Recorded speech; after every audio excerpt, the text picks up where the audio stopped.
ये तेरा भी बाकी है क्या? तेरे से कह रहा हूँ। हाँ। तू नहीं पढ़ा ये? फिर एंशियंट में क्या पढ़ा था? अच्छा। फिर बीच में कहाँ गायब हो गया था? नहीं नहीं।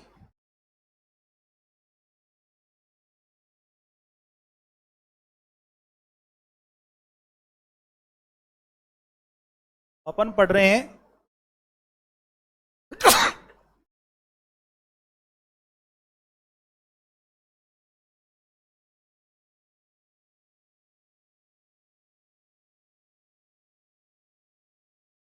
सम्राट अशोक के अभिलेख। और इसमें अपन ने पहले पढ़ा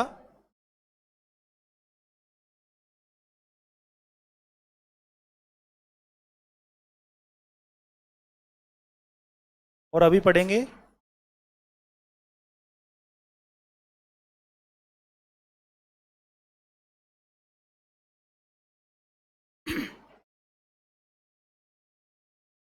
याद हो गया कल वाला?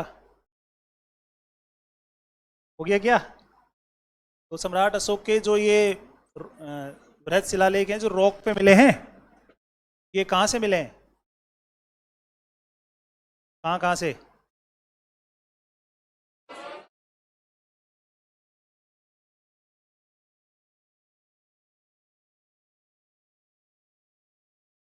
याद हो गया तुम्हारे? तो कमाल है। इसमें खरोष्टी वाले कहाँ से मिले हैं?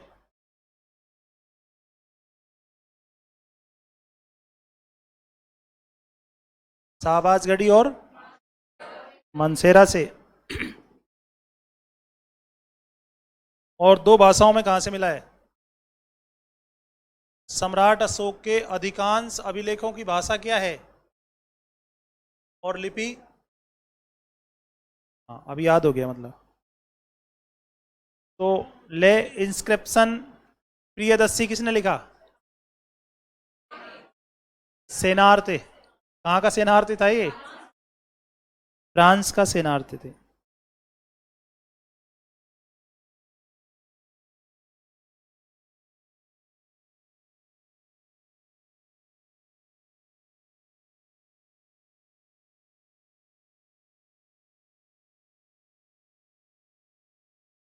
तो लघु शिलालेखों को अपन डिवाइड कर सकते हैं। लघु शिलालेख अपन डिवाइड कर सकते हैं। ठीक है। इसमें सबसे पहले है नॉर्दर्न रॉक। ऐसे उत्तर भारत से मिले हैं तो उत्तरी प्रति हो गई, दक्षिण भारत से मिले हैं तो। और कोई कैटेगरी का और कोई बेस नहीं है कि भाई कैसे बनाए हैं।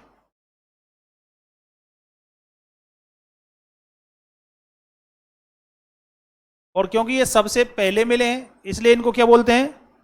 प्रथम लघु शिलालेख।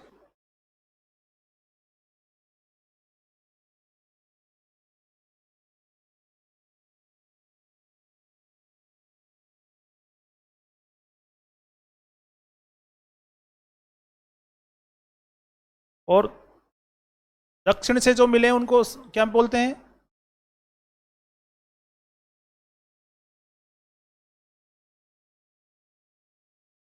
दक्षिणी प्रतियां। अरे नॉर्थ से मिले हैं तो उत्तरी प्रतियां हो गई, ये साउथ से मिले हैं तो, क्योंकि सबसे पहले ये उत्तर से मिले हैं इसलिए प्रथम प्रतियां हो गई। और ये दूसरे दक्षिण से मिले हैं इसलिए।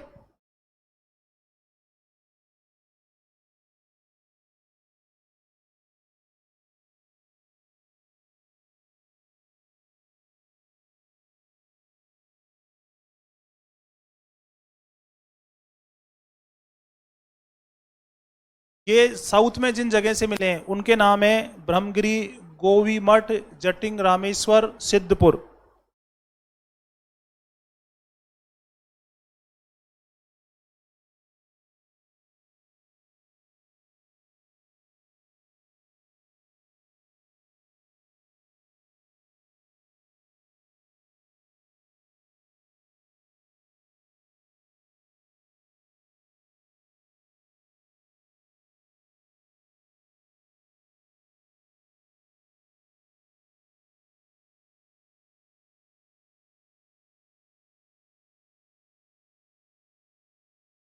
दक्षिणी प्रतियां हमको कहाँ से मिली हैं?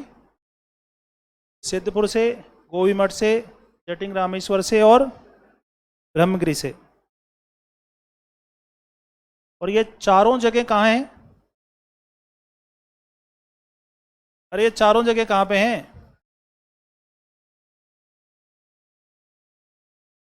कर्नाटका में।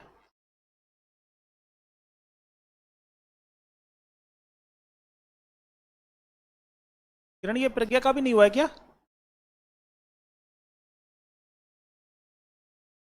क्यों?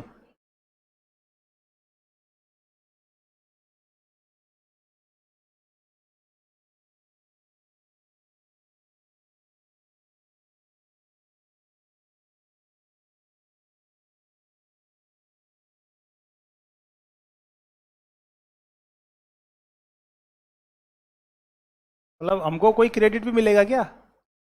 क्या?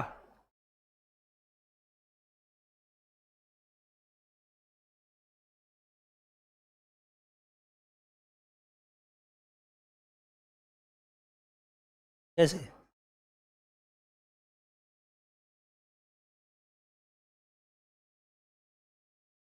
अच्छा।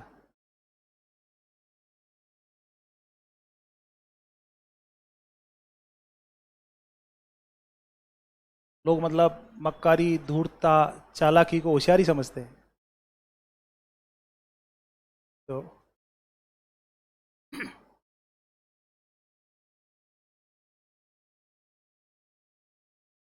अब जो भाबरू शिलालेख है जो अपने जयपुर में है,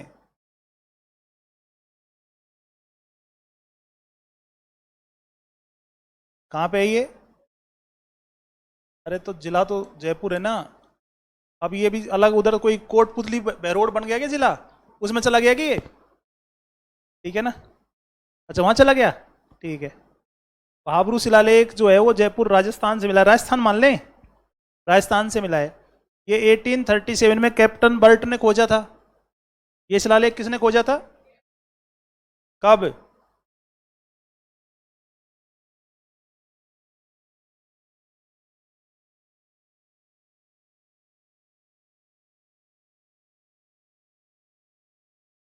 1837 में ये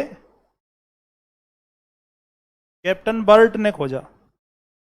अब इस शिलालेख की हमको एक खंडित प्रति मिली है। ये टूटा हुआ मिला है अलग अलग टुकड़ों में। कहाँ से? महाराष्ट्र के विदर्भ क्षेत्र में चंदरपुर जिले के घुग्गस गांव से।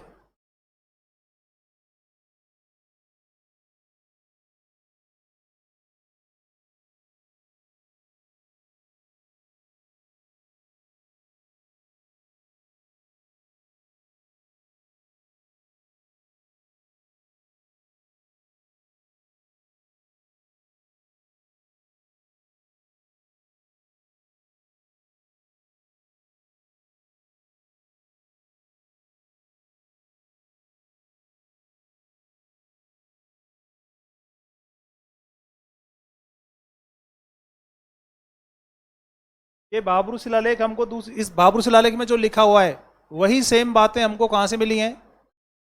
इसमें विदर्भ भी आ सकता है। अभी पूछा नहीं है ये सवाल?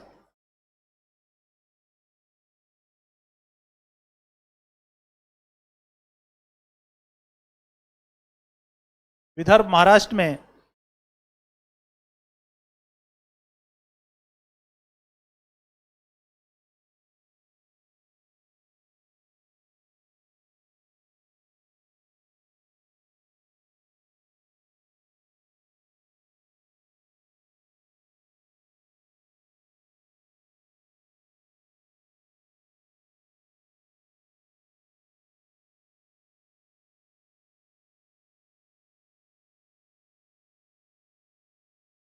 बना दिया क्या?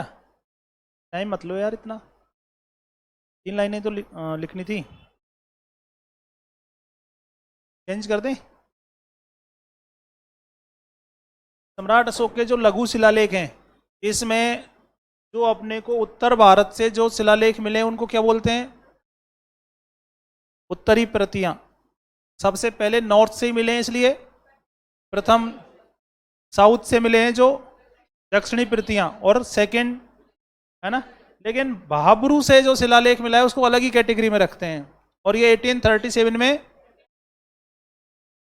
भाब्रू शिलालेख की बातें हमको महाराष्ट्र में विदर्भ क्षेत्र के घुग्गस गांव से मिली हैं।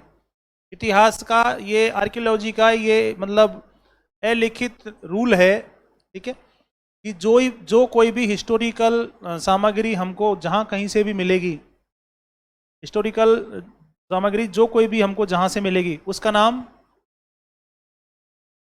इसका नाम भाब्रू शिलालेख क्यों है? क्योंकि ये भाब्रू से मिला है। इन सब के नाम सिद्धपुर, गोवीमठ, जटिंग, रामेश्वर, ब्रह्मगिरी क्यों है? क्योंकि इन स्थानों से ये अभिलेख हमको, क्लियर?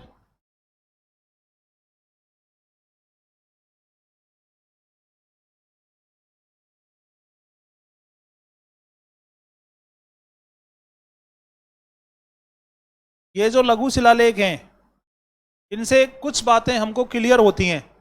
जैसे पहली बात, इनसे हमको सम्राट अशोक के व्यक्तिगत जीवन की जानकारी मिलती है।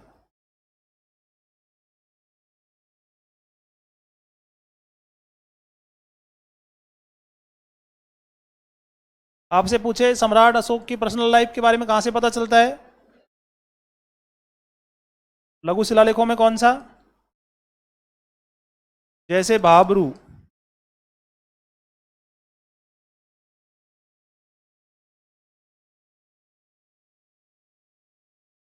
भाब्रू से जो रॉक मिला है उस पर क्या लिखा हुआ है? बुद्धम धम्मम संगम शरणम गच्छामि। किसकी शरण में जाओ? अरे बुद्ध, धम्म और संघ, इनकी शरण में जाओ। भाब्रू शिलालेख में क्या लिखा हुआ है? पहली बात,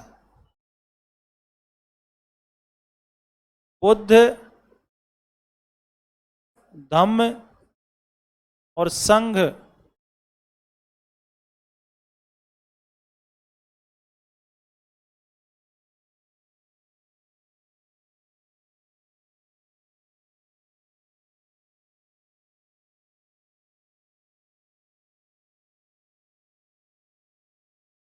धर्म जो है वो किसी की प्राइवेट लाइफ है कि पब्लिक लाइफ है? अरे धर्म जो है वो किसी का व्यक्तिगत मसला है कि सार्वजनिक मसला है? धर्म तो व्यक्तिगत बातें हैं ना। तो भाब्रू शिलालेख में अगर सम्राट अशोक कह रहे हैं कि बुद्ध की शरण में जाओ, धम्म की शरण में जाओ, संघ की शरण में जाओ, इससे क्या पता चल रहा है?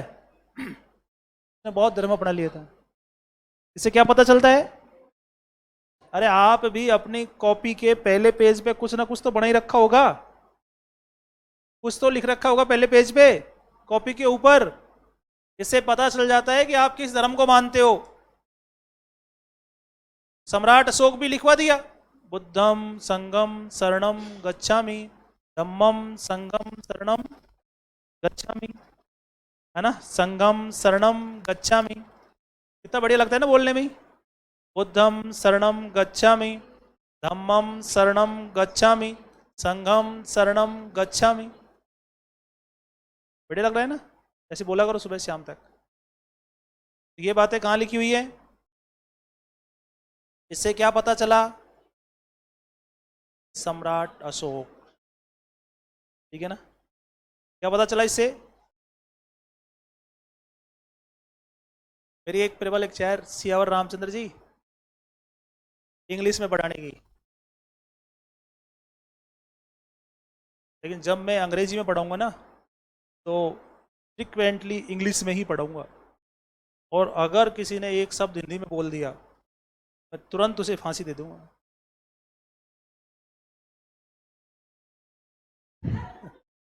ठीक है ना? तो अभी तो मैं ट्राई कर रहा हूँ।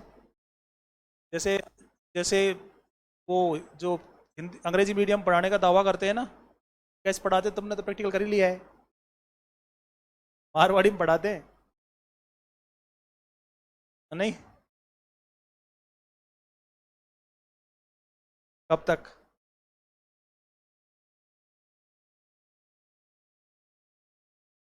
ठीक है। इससे पता चलता है कि सम्राट अशोक ने बौद्ध धर्म, अपने यहाँ प्योर इंग्लिश मीडियम का बच्चा भी अंग्रेजी में नहीं पढ़ सकता, पता है क्या? क्यों? उसको भी नहीं आती? नहीं। हाँ तो ऐसे तो गिने चुने चलो रेयर होंगे। बाकी तो स्थिति क्या है, अभी अपन जिन बच्चों को अंग्रेजी मीडियम स्कूल में पढ़ाने भेज रहे हैं उनकी स्थिति क्या है? हाँ किरण, किधर है पंछी?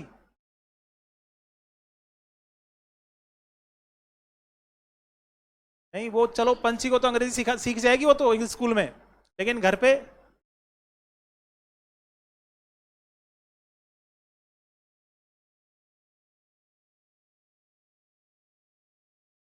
फिर इंग्लिश में भी वो टीचर जो है वो परफेक्ट नहीं है वहां, वो भी आधा टाइम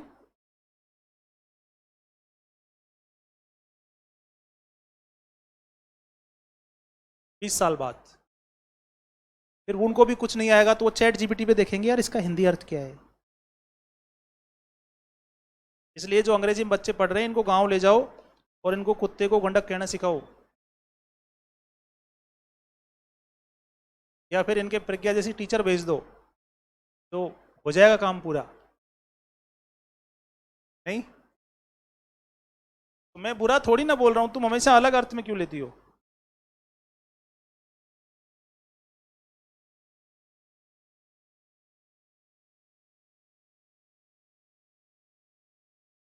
वैसे पढ़ाई की मैं बताता हूँ, ऐसे थोड़ी है। डॉग ने डॉग ने बाइट कर लिया,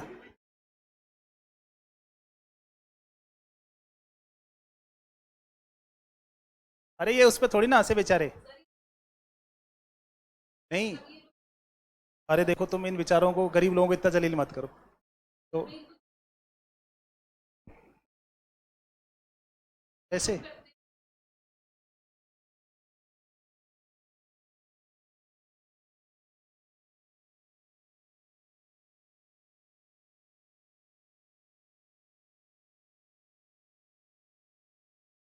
फिर ज्यादा हंसते हिंदी में।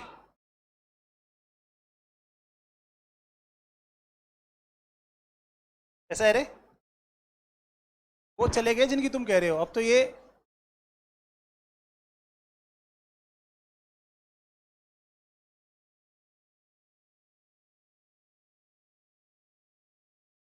देखो चलो टॉपिक पे आते हैं। और तुम तो यहाँ से सर्टिफिकेट लेके जाओगी ना, इसके चले जाओगी। तो एक तो बुद्ध धम्म संघ की शरण में जाने का उल्लेख है, दूसरा है इसमें सम्राट, अब बाद में पता चल गया कि सम्राट अशोक है, नहीं तो देवनाम प्रियदर्शी लिखा हुआ है इसमें तो इसे मगध अधिराज कहा गया है। क्या बताया गया है?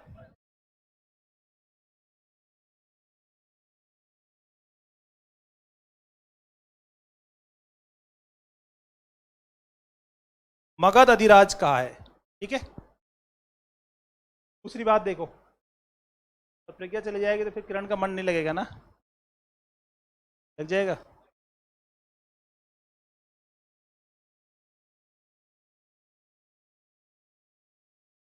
और जब जयपुर से चली जाओगी फिर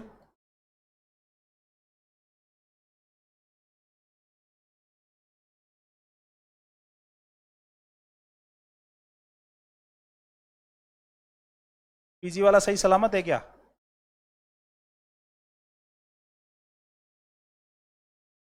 इसमें सम्राट अशोक की उपाधि है कौन सी?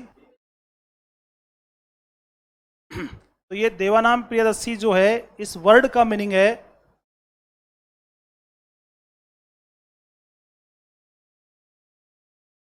सुंदर मुख वाला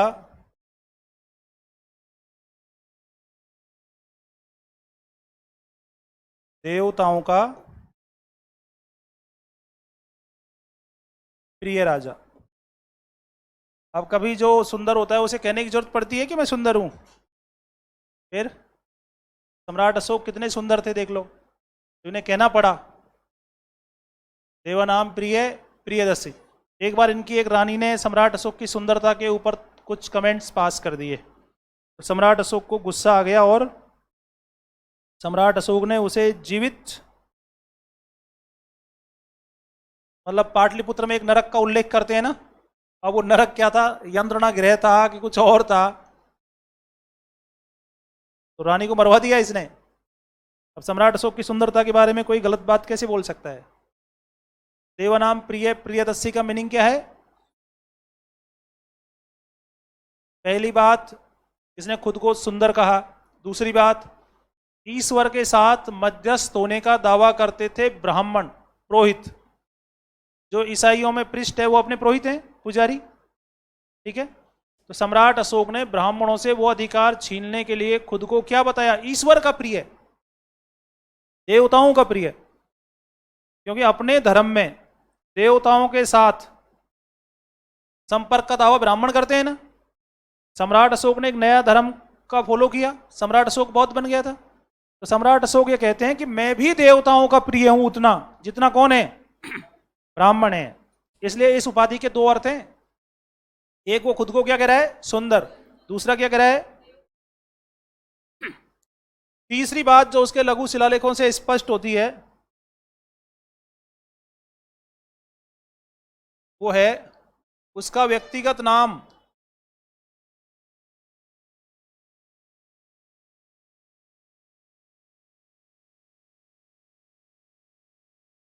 लघु शिलालेखों से हमें सम्राट अशोक की पर्सनल लाइफ के बारे में पता चलता है और उसके टाइटल का पता चलता है, कौन सी उपाधि थी। और तीसरा, उसके नाम का पता चलता है।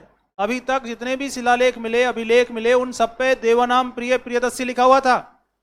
लेकिन उसका नाम जो लिखा हुआ है वो यहां लिखा हुआ है, गुजरा मास्की नेटूर उड़ेगोलम।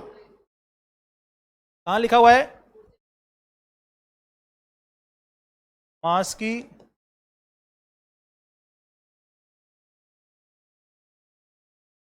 उड़ेगोलम नेटूर, और ये तीनों हैं कर्नाटक में।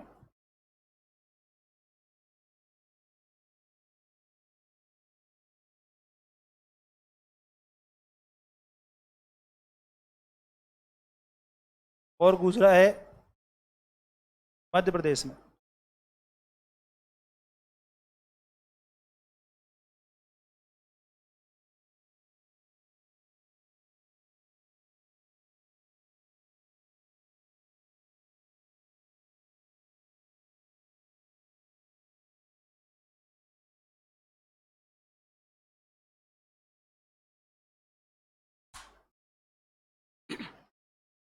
तो आपसे पूछे कि सम्राट अशोक के व्यक्तिगत शिलालेखों, सम्राट अशोक के लघु शिलालेखों की क्या विशेषताएं हैं?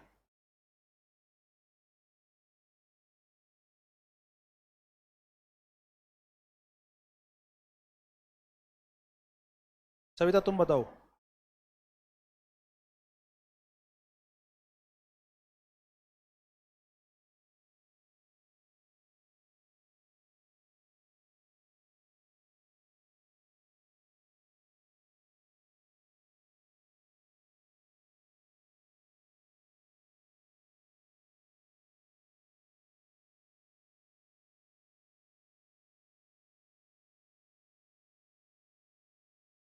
मैं उससे पूछा था।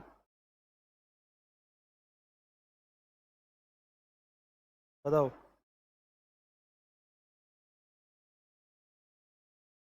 हाँ तुम ही बोलो।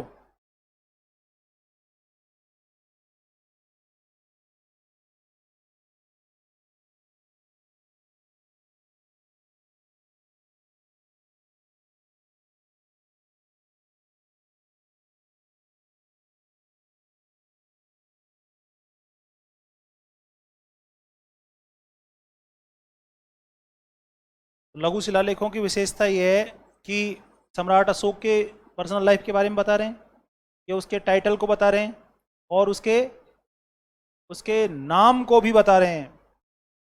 सम्राट अशोक का जो नाम है वो केवल और केवल इन चार अभिलेखों पर ही प्राप्त है। कौन से हैं वो? इससे पहले हम अभिलेखों पे सम्राट अशोक का टाइटल पढ़ते थे क्या? अब समस्या यह है कि देवानाम प्रियदर्शी ईरानी किंग था डेरियस फर्स्ट। देवानाम प्रियदर्शी कौन था?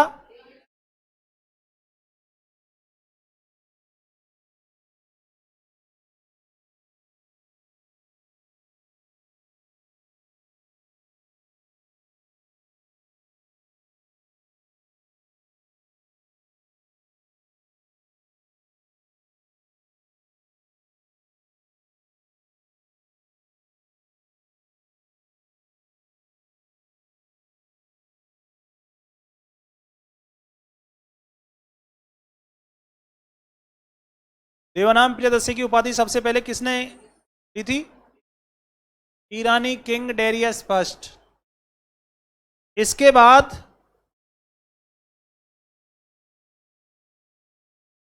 सम्राट अशोक ने। सम्राट अशोक के ही समय श्रीलंका के राजा थे, और श्रीलंका उस समय क्या कहलाता था? सिंघल। कौन? तिष्य। जब भारत में सम्राट अशोक किंग थे उस समय श्रीलंका में कौन थे? तिष्य। तो तिष्य ने भी कौन सी उपाधि धारण की? देवानाम प्रियदर्शी। सम्राट अशोक के एक पौत्र हुए दशरथ, उन्होंने भी यही टाइटल लिया।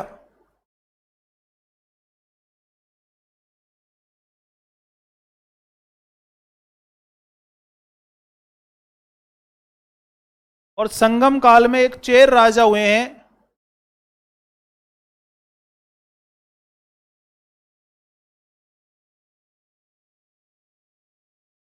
नेडुन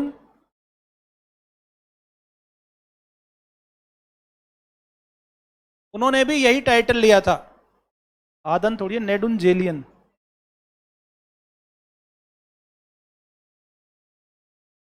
नेडुन जेलियन।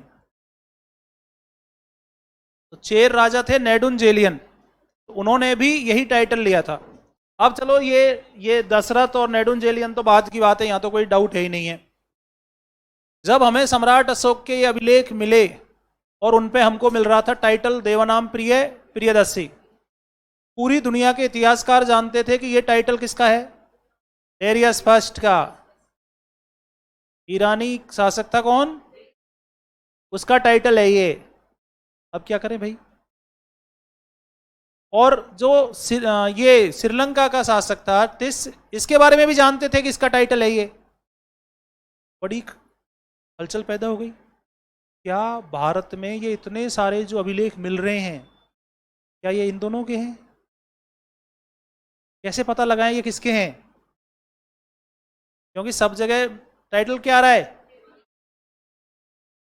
फिर ये सम्राट अशोक के व्यक्तिगत नाम वाले 4 अभिलेख मिल गए, गुजरा, मास्की, नेटूर और कुडेगोलम। तो 1915 में जाके ये बात क्लियर हुई है कि ये अभिलेख सम्राट अशोक के हैं। 1915 में जाके ये बात क्लियर हुई है कि भारत में जो अभिलेख मिल रहे हैं किसके हैं? नहीं, बौद्ध साहित्य में तो उल्लेख था सम्राट अशोक का, ऐतिहासिक साक्ष्य इसकी गवाही नहीं दे रहे थे। हिस्टोरिकल इवेंट्स इस बात को प्रूव नहीं कर रहे थे कि बौद्ध लिटरेचर में जो सम्राट अशोक है वही अभिलेखों पे मिलने वाला देवनाम प्रियदर्शी है। जब तक कहीं ऐसा लिखा नहीं मिल जाए कि सम्राट अशोक की उपाधि देवनाम प्रियदर्शी है, तो ये लिखा हुआ मिला हमको कहां? गुजरा, मास्की, नेटूर और कुडेगोलम में, वहां मिल गया। और श्रीलंका में एक बौद्ध लिटरेचर है महावमना। कौन सा?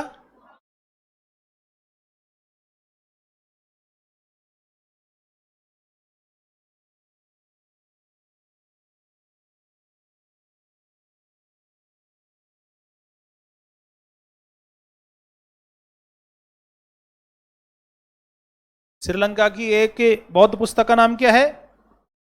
महावमना। ये बौद्ध ग्रंथ है।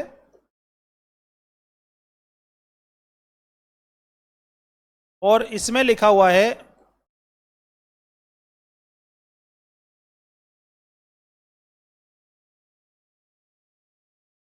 अशोक प्रियदर्शी। इसमें क्या लिखा हुआ है? एक बात पता चल गई कि सम्राट अशोक की ही उपाधि है क्या? और फिर हमको मिल गया क्या? मास की शिलालेख।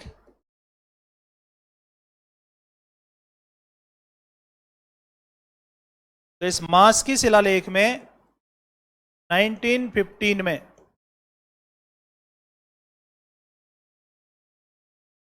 टर्नर द्वारा यह बात साबित कर दी गई कि सम्राट अशोक और देवानाम प्रियदर्शी दोनों एक ही हैं।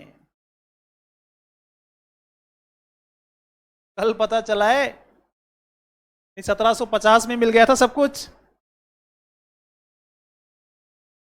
लगभग 200 साल तक घूमते रहे।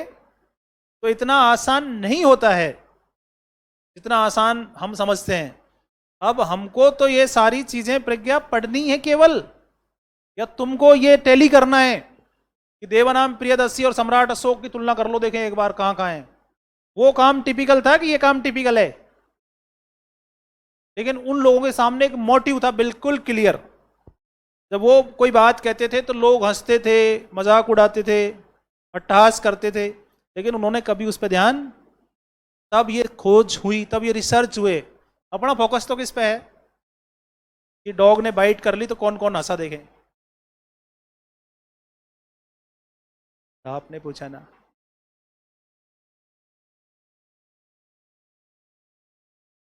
अच्छा,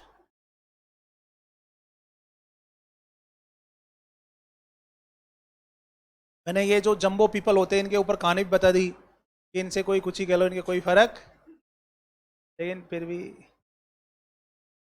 वो अपने, वो दूसरी दिक्कत है कि अपन हाड़ोती के हैं तो अपने को गुस्सा बहुत आता है।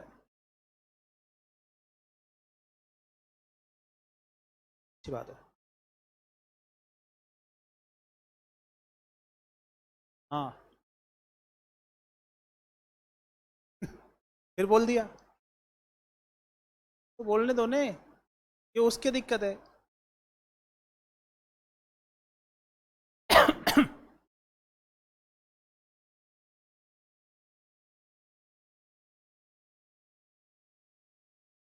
अभी अभी अभी सायम ये सवाल बहुत धर्म पे लेंगे। अभी कला पे पूछो, अभी यहाँ इस पे पूछो।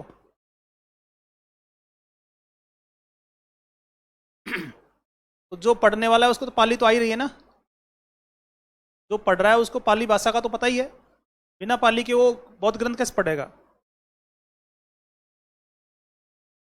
केवल मगध में अर्धमागधी, वो भी प्राकृत भाषा का ही अब रूप है, कहीं भी नहीं। केवल ये 4 अभिलेख अशोक प्रियदर्शी दिखाते हैं, और बाकी ग्रंथों में भी केवल एक महावमना पुस्तक है। इतने सारा जो लिटरेचर है उसमें केवल एक सिंगल बुक है, क्या नाम है, महावमना, वो अशोक प्रियदर्शी लिखता है बस। बाकी जो अशोक लिख रहा है वो प्रियदर्शी नहीं लिख रहा, केवल महावमना लिख रहा है क्या। और अशोक प्रियदर्शी मिल गया कहां लिखा हुआ, गुजरा मास की नेटूर और उड़े गोलम में। सबसे पहले अशोक प्रियदर्शी किस अभिलेख पे पढ़ा गया, मास की में। अभी परसों तक की क्लास में तुम्हारे मतलब ऐसे Maurya art culture and heritage ऐसे टिप्स पे आ जाएगा। समस्या क्या है, स्टूडेंट ओल्ड स्कूल मेथड पे पढ़ने के आदी हैं। 15-20 मिनट बोर्ड पे समझा दो और फिर 1.5 घंटे लिखा दो, उसमें बहुत आनंद आता है तुमको, और फिर आपके रिजल्ट्स नहीं आते। क्लासें बहुत लंबी चली जाती हैं, और आप में जो कमियां थी वो आपको बाद में पता चलती हैं, और फिर आप वेरियस एग्जाम दे के अलग अलग स्टेज पे आप खुद ही गिर गिर के सीख जाते हैं कि क्या कमियां थी। आपकी सक्सेस में किसी का कोई कंट्रीब्यूशन नहीं होता। ये बहुत हैवी पोर्शन है, ऐसे नहीं पढ़ाया जा सकता। मैं जानता हूँ क्या गुजर रही है। इस मोड पे कोई कहीं भी नहीं पढ़ा सकता, किसी भी जगह धरती पे। कंटेंट डिलीवर करना उतना आसान नहीं है जितना आप समझते हो। कि पहले पूरा खुद को आना चाहिए, समझाना अलग बात है, और एग्जैक्ट बताना एक अलग बात है। लेकिन अपन किसके आदी हैं, ओल्ड स्कूल मेथड के। तो दुनिया उन्होंने जीती है जिन्होंने इनोवेशन को स्वीकार किया है, उन्होंने दुनिया जीती है। और फिर आपको अगर लिखना है तो आप नोट क्यों नहीं करते हो साथ में, किया करो ना। कौन मना करता है आपको, आपको कॉपी में लिखने का शौक है तो लिखो, कोई रोकता है क्या आपको। फिर क्षमता होनी चाहिए आप में, सामने वाला बोर्ड पे समझा रहा है और लिख रहा है तो अपन लिखें साथ साथ, ठीक है। तभी तो मैं कहता हूँ मनुष्य मूल रूप में पलायनवादी है, उसे कार्य नहीं करने का बहाना चाहिए। जितने भी स्टूडेंट हमसे ऑनलाइन कोर्स लेते हैं वो पहले क्या कहते हैं, कोर्स दे दो, फिर क्या कहते हैं, नोट्स दे दो, फिर क्या कहते हैं, टेस्ट दे दो, फिर चौथा स्टेज क्या है? क्या? फिर अगला स्टेज है वो यहाँ पढ़ने आ जाते हैं, जिनको भी सिलेक्ट होना होता है। ठीक है ना? तो ये जो तरीका है इसको अपनाओ, आप पढ़ो आप। और मैं कहता हूँ लाइव फ्रॉम क्लासरूम का तो कोई विकल्प ही नहीं है, बशर्ते ये कोई इसे काम मिले। आप जहाँ भी बैठे हैं वहाँ से आप कंसंट्रेट होके और पढ़ें। और अगर आप बिजी हैं और आप लाइव क्लास नहीं देख पा रहे हैं, तो जब भी आपको टाइम मिला है, सेम डे, ये सेम डे होना चाहिए। आपको जब भी टाइम मिला है, आप जैसे लाइव क्लास को नहीं देख पाए, तो ये दिन समाप्त होने से पहले आपको चाहे सारे काम निपटा के रात को चाहे 12 से 2 देखना है, ये क्लास देखनी है। और चलो फिर भी टाइम नहीं मिल पा रहा है, तो अगली क्लास शुरू होने से पहले तो एनी हाउ देखनी है। और अगर मिलोड आप चूक गए तो फिर ये करके दिखा देना, 1 से 2 और 2 से 4 और 4 से, चलो ये तो आर्ट एंड कल्चर तो है ही, कितना सा 100 घंटे का कोर्स है पूरा। लेकिन कंप्लीट अगर हिस्ट्री की बात की जाए तो एक क्लास छोड़ के दिखा दो लो, और फिर कवर कर देना। ठीक है? हमारे पास हजारों स्टूडेंट का फीडबैक होता है, तुमको तुम्हारा तो केवल सिंगल फीडबैक है। हम वो बातें कहते हैं जो हजारों स्टूडेंट के फीडबैक के आधार पे आती है, तुम तो केवल तुम्हारा रोना लेके घूमते रहते हो। ठीक है? तो ये परफेक्ट मेथड है, इसको आप देखो। जो अभिलेखों में देवानाम प्रियदर्शी लिखा हुआ है, यहां तक पहुंचने के लिए मेरे को 10 साल लग गए, और मेरी पूरी कोशिश है कि इस बार मैं इंप्लीमेंट कर दूंगा 100%, ना 100%। कुछ अगर 1-8% रह जाएगा तो फिर अगली बार तो डेफिनेटली कर देंगे। और अगर ये हो गया, क्रांति आ जाएगी। हमने पिछले 3 साल में अथक माथा फोड़ी करके और रिजल्ट्स बढ़ा दिए बहुत सारे, बहुत सारे। इसलिए हम कहते हैं कि हम बच्चों को उनकी इच्छा के खिलाफ पास कराते हैं। बच्चे केवल बात करते हैं और हम काम करते हैं। नहीं, तुमसे कौन पूछेगा जिज्ञासा कल क्यों नहीं आई? बताओ ना, हमको क्या फर्क पड़ता है? हमको तुमने पैसे दे ही दिए हैं, हम बताओ, हम तो चाहते ही क्या हैं? नहीं? फिर ये आगरा से आई थी अनीता एक दिन यहाँ ऑफिस मिलने के लिए, और इसे यहाँ ऑफिस बंद मिला, और मैं कहीं से आ रहा था रास्ते में जब इसने मेरे को फ़ोन किया, मिला मैं इससे, मैं घर भी नहीं गया, मैं रास्ते में ही मैंने कहा, मैंने इसको एक लोकेशन भेजी, मैंने कहा यहाँ पे आ जाना। हम चाहते हैं कि हम आपको एक सही राह दिखा दें, और आपको ज़िंदगी में अगर मंजिल नहीं मिले तो आपको पता रहे कि इसके एकमात्र कारण तुम खुद हो। तुम दूसरे पे ये ठीकरा नहीं फोड़ सको, कि तुम दूसरे को गुनहगार नहीं ठहरा सको कि यार उसने नहीं, किसी ने कुछ नहीं किया तुम्हारे साथ। वो किसी ने कहा था ना कि नहीं है पाप का भागी केवल व्याघ्र, समय उनका भी इतिहास लिखेगा जो है तटस्थ। नहीं तो तुम ही हो अकेले। हमारा ये पूरा पूरा प्रयास रहता है कि तुम किसी को ब्लैकमेल ना कर पाओ, किसी को ब्लेम ना कर पाओ। जिंदगी भर तुम इस बात को शिद्दत से फील करोगी, यार मैं ही अपराधी हूं। बस हमारा यही इंटेंशन रहता है, इसलिए हम पूरी ताकत लगा के पढ़ाते हैं। जो काम हमारे लिए है वो पूरी मॉनिटरिंग करते हैं, कंप्लीट टेस्ट लेते हैं। फिर भी किसी का कुछ छूट जाता है तो उसको कह देते हैं चल ठीक है बैठ जा इस बैच में। इसलिए ये कि कहीं बोर्ड पोस्ट बैनर कहीं कुछ नहीं है, और 350 दिन क्लासें इसलिए होती हैं। जिस किसी को भी मनीषा पढ़ा दिया ना, वो हमेशा पूछेगा क्या करना है, और दूसरों को भी बताएगा कि वहाँ जाके माथा टेक, वो बताएंगे क्या करना है। अब क्योंकि जो कोई भी काम किया जाता है उसके बदले में मेहनताना तो फ्री में काम करोगे कि आप आगे बताओ ना मेरे को। अगर आप जहां आगे जाने वाले हो अगर वहां फ्री में काम करो तो फिर हम भी फ्री में शुरू करें। सैलरी अगर तुम्हारी गलती से डिले हो जाएगी ना 15 दिन तो हड़कंप मचा दोगे, सैलरी क्यों नहीं आ रही है? नहीं, वहां कॉलेज में स्कूलों में वहां बाबूजी से 4 बार कहोगे सैलरी बढ़ा दी ना। बाबूजी जो सैलरी बढ़ाते हैं तुम लोगों की, सैलरी बढ़ा दी बाबूजी? हाँ बढ़ा दी थी, फिर अब तक आई क्यों नहीं? ठीक है? और ये से जैसे जैसे हमारे सिलेक्शन रेशियो बढ़ते रहेंगे हम इस फीस को, ठीक है ना, पता है ना, वेस्टर्न प्रोफेसर की उतनी फीस लेता हूँ जितने लोग दिल्ली में आईएएस ऑप्शनल की नहीं ले सकते। मत दो ना हमको, बाजार में घूमे आओ एक बार, कौन मना करता है? पता चल जाएगा आपको, लूट पिट के तो बहुत अच्छा पता चलता है। और हमको अगर एक बार पता चल जाता है कि ये लूटा पिटा है, फिर तो हम, ठीक है ना। और अगर हम किसी को सलाह देते हैं फिर वो नहीं मानता है, फिर उसे छोड़ते नहीं है। नहीं, जबकि वो खूब कहता है कि गलती हो गई, कहा था ना हमने पहले। लेकिन तो 1915 में जाके पता चला है कि देवानंद प्रियदर्शी कौन है। तो टर्नर ने बौद्ध साहित्य के सम्राट अशोक को जीवित कर दिया इतिहास में। हिस्टोरिकल एविडेंस मिल गया ना, ठीक है। तो अब जो, ये तो अपन ने सारी बात कर ली, और भी तो अपने को ऐसे शिलालेख मिले हैं। अरे अपने को रॉक इंस्क्रिप्शन और भी तो मिले हैं, वो कौन कौन से हैं देखो। रूपनाथ, कितना बढ़िया नाम है, सारो मारो, सबको मार दो,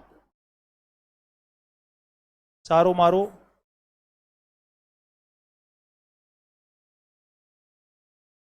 पनगुडरिया, रूपनाथ, सारो मारो, पनगुडरिया, अहरोरा, सहसाराम,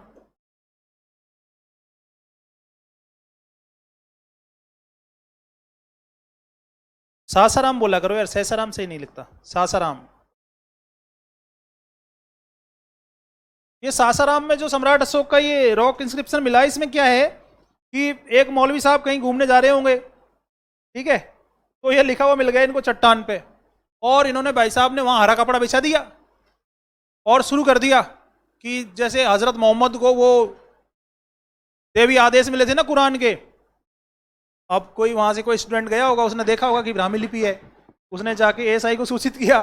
फिर एएसआई के अधिकारी आए और एएसआई के अधिकारियों ने कहा मौलवी साहब ये कोई कुरान की आयतें, ये सम्राट अशोक का अभिलेख है, कृपया करके तुमने यहाँ जो ये हरा कपड़ा बिछाया है, इसको मजार बनाने की जो कोशिश की है, इसको, खूब न्यूज में रहा ये। उन्होंने तो क्या सोच लिया कि यार जैसे हजरत मोहम्मद मसीहा बन गए, ऐसे अब तो ये सासाराम कहाँ पे है? बिहार में है, और अरोरा यूपी में है।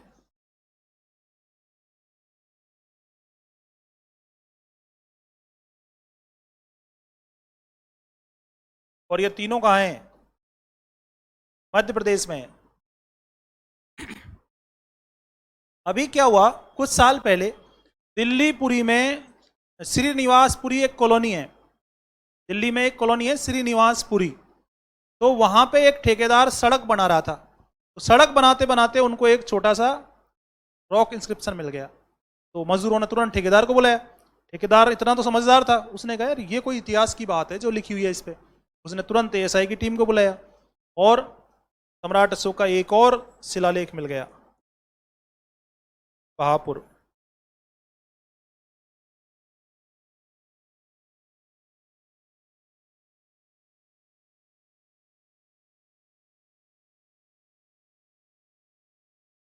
श्रीनिवासपुरी, दिल्ली।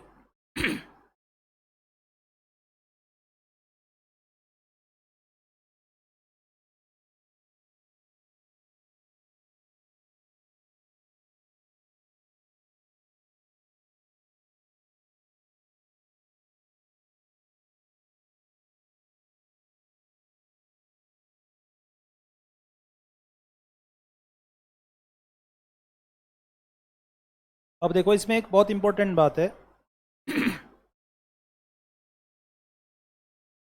1916 की बात है, 1916 की बात है।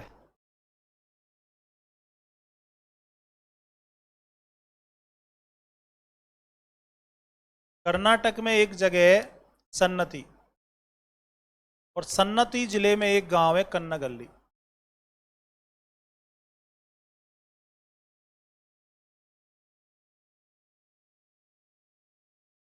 आगे जब अपन स्तूप पढ़ेंगे वहां भी बात करेंगे। कन्ना गली से एक बौद्ध स्तूप भी मिला है, ठीक है। तो कर्नाटक में सन्नती जिले में एक गांव है, कौन सा? कन्नग हल्ली। यहां तूफान आने से शिव मंदिर टूट गया। तूफान आने से शिव मंदिर टूट गया। तो सम्राट अशोक का हमको यहाँ एक शिलालेख मिल गया। एएसआई की टीम आई, उन्होंने सर्वे किया और पता चल गया। इसमें सम्राट अशोक का जो ये शिलालेख था उस पर शिव जी बैठे हुए थे और ये शिलालेख उल्टा रखा हुआ था। बाद में से पढ़ा गया। तो कन्ना गल्ली, अच्छा मैं तो आपसे सवाल पूछना भूल गया, मेरे ध्यान ही नहीं रहा कि सम्राट अशोक का ये रूपनाथ, सारोमारो, पनगुडरिया, एरोरा, सासाराम, बहापुर अभिलेख किस लिपि में है? बोलो। और भाषा कौन सी है? क्यों?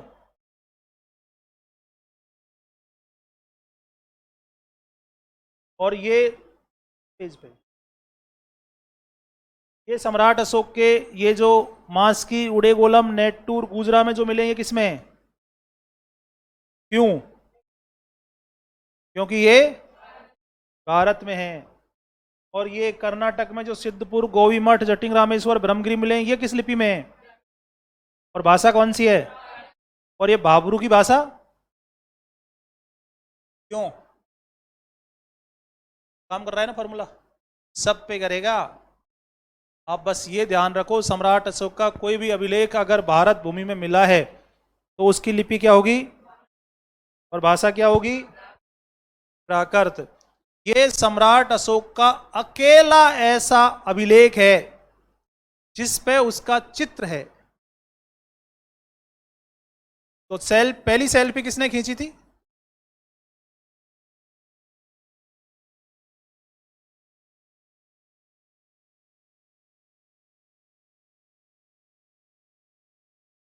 और क्या लिखा हुआ है? राणो अशोक।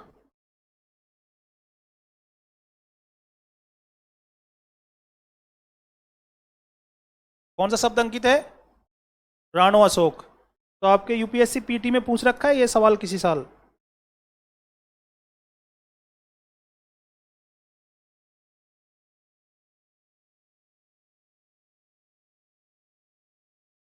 कन्ना गल्ली कौन सी नदी के किनारे है? भीमा नदी के किनारे। अब यहां पे एड जॉइनिंग लिख सकते हो। एक प्राचीन स्तूप भी मिला है यहां से।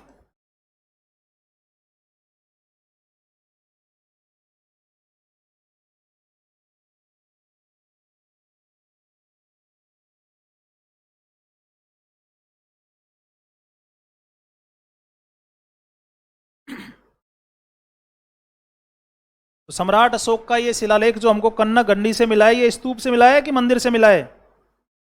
शिव जी के मंदिर से मिला है। किससे मिला है? शिव जी के मंदिर से मिला है।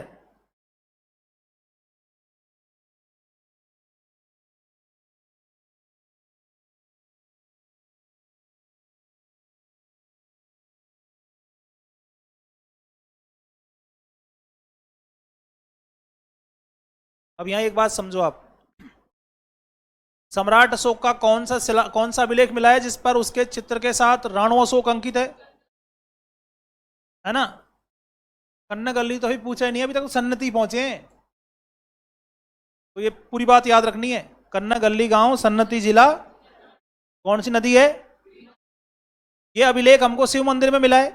कन्ना गल्ली से ही एक प्राचीन बौद्ध स्तूप भी मिला है, आगे स्तूप हम बात कर लेंगे, मैंने तो वैसे लिखा दिया। इस शिलालेख पर सम्राट अशोक का चित्र है और 3 महिलाओं को दिखाया गया है। इनमें से एक महिला तो सम्राट अशोक के बिल्कुल पास खड़ी है। इसका मतलब ये उसकी रानी है। इसका मतलब क्या है?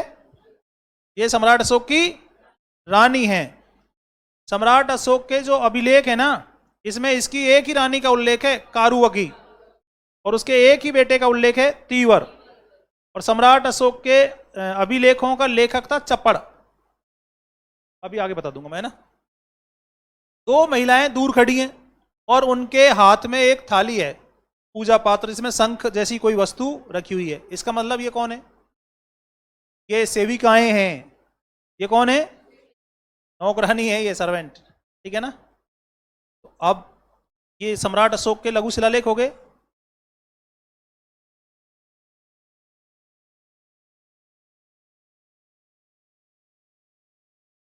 सम्राट अशोक के जो अभिलेख थे ना, जहां अपन ने लिपि वगैरह पढ़ी थी, तो इनका लेखक कौन बताया जाता है? चपड़। और एक ही रानी का उल्लेख है,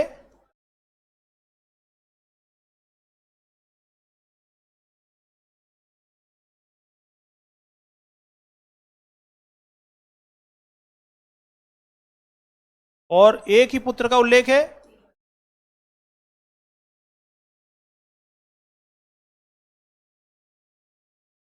तो सम्राट अशोक की जो रानियां थी उनमें से केवल एक ही रानी अभिलेखों पे अंकित है, कौन सी? कारुवकी। आगे दान देने का लेख मिलेगा ना।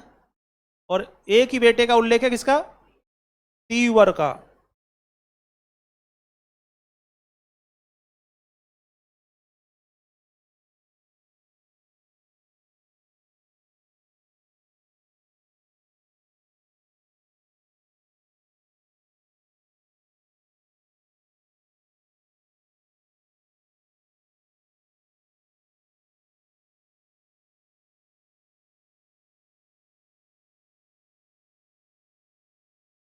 देखो, ये जो मैं आपको Indian art culture and heritage पढ़ा रहा हूँ, इसके लिए एनसीईआरटी की एक किताब आती है। सुनो आप सब लोग, इसके लिए एनसीईआरटी की किताब आती है, इंडियन आर्ट।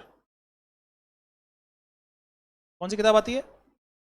Indian art. वो किताब पढ़ोगे तो फिर उसे ऑटोमेटिक रख दोगे। लेकिन फिर भी अगर आपका मन ललचाए, रहा नहीं जाए, तो ये आपको ऑनलाइन मिल जाएगी पीडीएफ के रूप में, देख लेना। किसी को ऐसे हिंदी अंग्रेजी में दिक्कत होगी, यार मेरे को अंग्रेजी में देखना है, तो अंग्रेजी वाली देख लेना, फिर उसे खोल के वापस रख दोगे कि अभी तक मैंने जितना पढ़ा दिया उतने में पूरी किताब है। जनरल बातें बताती हैं बुक्स, एग्जाम उससे आगे की बात करते हैं। लेकिन फिर भी अगर जैसे आपको देखना है तो देख सकते हो। एनसीईआरटी की बुक आती है Indian art. Indian art 3-3, 4-4 page के चैप्टर हैं बस केवल। अभी मैंने जितना पढ़ाया है उतने में तो मौर्य कला फिनिश कर दी होगी उन्होंने। वो जनरल बातें बता देते हैं, बाकी तो उसके आगे तो स्टूडेंट को खुद ही देखना होता है ना। तो ऐसे लैंग्वेज के लिए देख सकते हो। अब शिलालेख हो गए ना, अब अपन क्या पढ़ेंगे? अरे पिलर इंस्क्रिप्शन, स्तंभ लेख। स्तंभ लेख तो शिलालेख हो गए। दूसरा कौन सा है? स्तंभ लेख। और तीसरा है गुहा लेख। लेकिन अपन स्तंभ को देखने से पहले उनका स्ट्रक्चर देखेंगे, क्योंकि जो स्तंभ है, पिलर जो है, वो सम्राट अशोक के सबसे बेहतरीन कलाकारी है। सम्राट अशोक के द्वारा जो सबसे बेहतरीन निर्माण कार्य है वो कौन सा है? स्तंभ लेख, स्तंभों का निर्माण। तो इसके लिए अपने को स्ट्रक्चर देखना होगा। स्ट्रक्चर यानी संरचना। पहली बात तो ये रेड स्टोन से बने हुए हैं, लाल पत्थर। सम्राट अशोक के स्तंभ किससे बने हैं?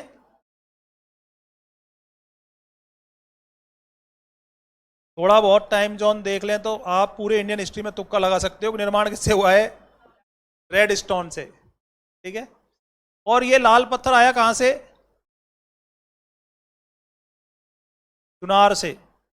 चुनार कहां है? यूपी और बिहार के बॉर्डर पे है, जिसको गेटवे ऑफ नॉर्थ ईस्ट बोलते हैं। पूर्वी भारत का प्रवेश द्वार बोलते हैं किसको? चुनार को।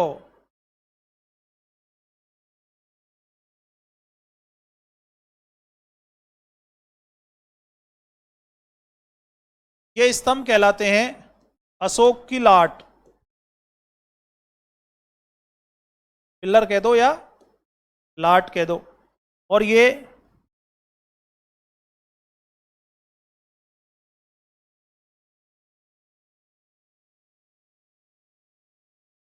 मौर्य आर्ट में जो भी निर्माण हुआ उसमें सबसे बेस्ट जो निर्माण हुआ वो क्या हुआ? अरे आप गूगल करके देखेंगे ना तो आपको ऐसा लगेगा पिलर अभी अभी कल ऑर्डर किया है उससे बन के आया है। क्यों ऐसा क्यों दिखेगा आपको ये? अरे ये पेंटेड है। क्या है ये? पेंटेड है, पॉलिशदार है।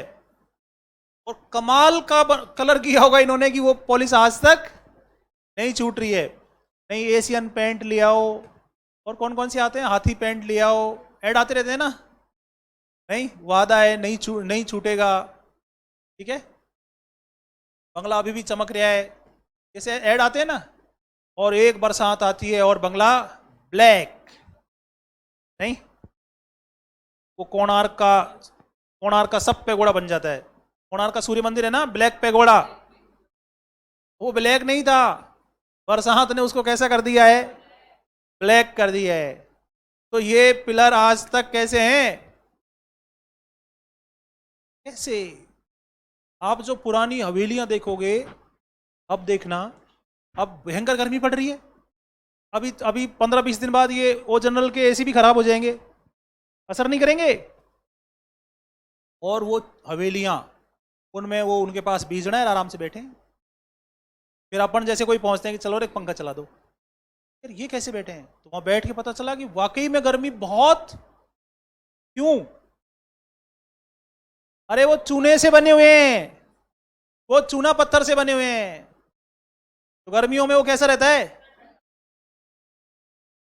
तो हमें अपने पूर्वजों की ये बात तो माननी पड़ेगी ना। और वो चूना भी वो गरट में बनाते थे, पीस पीस के, और अभी आ गया हमारे पास सीमेंट, और सीमेंट का मुख्य काम क्या है, गर्मी को और बढ़ा देना।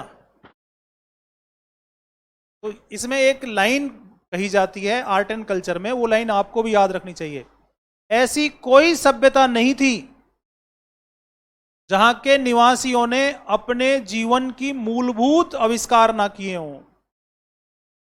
प्रत्येक सभ्यता के निवासियों ने अपने जीवन को चलाने के लिए जितने आविष्कारों की जरूरत पड़ी, उन्होंने उतने आविष्कार किए। इंडस के लोगों को तांबा मजबूत बनाना पड़ा तो टिन मिला दिया, कहां से बना लिया, और आज अपने को चैट जीपीटी की जरूरत पड़ी तो बना ली ना, इंटरनेट की जरूरत पड़ी तो आ गया, और उस इंटरनेट को और तेज बढ़ाना था तो 5G आ गया। तो आप ऐसे हवा मत उड़ा करो कि अपनी सभ्यता पिछली सभ्यता से सर्वश्रेष्ठ, नहीं, ये युग की आवश्यकता है।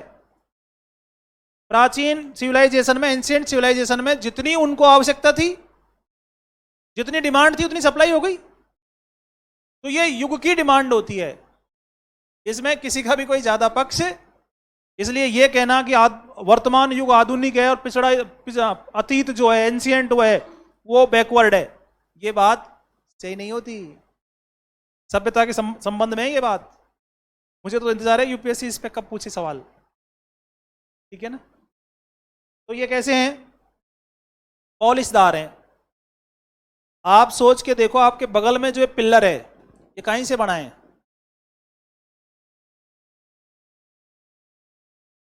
कहीं से बना है, ये लोहे से, कंक्रीट से बना है, कहीं से बना है ये, इसलिए ये एक है।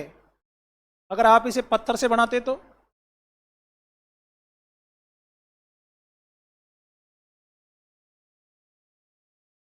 टुकड़े जोड़ने पड़ते ना, ये बना देते यहां तक। एक फ्लोर की हाइट कितनी होती है, 10 से 12 फीट, ठीक है। तो अगर 50 फीट हुए तो 40-50 फीट हुए तो हाइट, चौथी और पांचवी मंजिल के बीच में कौन सी फ्लोर पे होंगे हम, 45 से 50 फीट पे, फोर्थ और फिफ्थ फ्लोर के बीच में होंगे। सम्राट अशोक के जो ये पिल्लर हैं, इनकी एवरेज हाइट है 45 से 50। एवरेज हाइट कितनी है, समझ रहे हैं बात को। और ये एकास्मक है, यूनिपोल, बना के दिखा दो लो। इतनी हाइट होने के बावजूद ये क्या है, एकास्मक, एक ही पत्थर से बने हुए हैं, बाईपोल नहीं है, ये टुकड़ों में नहीं जोड़े हैं। कैसे हैं, क्या ये टेक्निक नहीं है। फिर अभी मैंने कहा कि आप कोई सा भी पेंट लगा दो लो मकान पे, कितने दिन रोक दोगे उसे। तो पहली बात तो ये पेंटेड है, दूसरी बार ये एक ही पत्थर को जोड़कर, एक ही पत्थर से बनाए गए हैं, इनमें अलग अलग पत्थरों को जोड़कर नहीं बनाए गए। और एवरेज हाइट क्या है?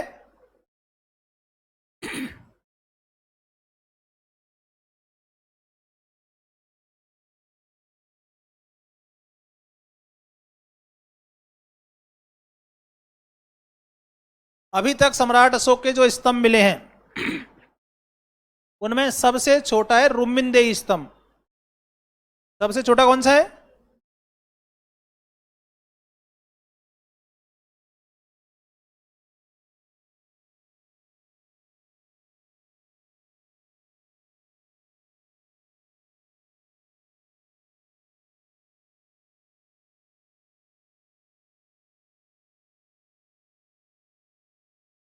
ट्वेंटी 21 फीट का है। कितने फीट का है? 21 फीट का है।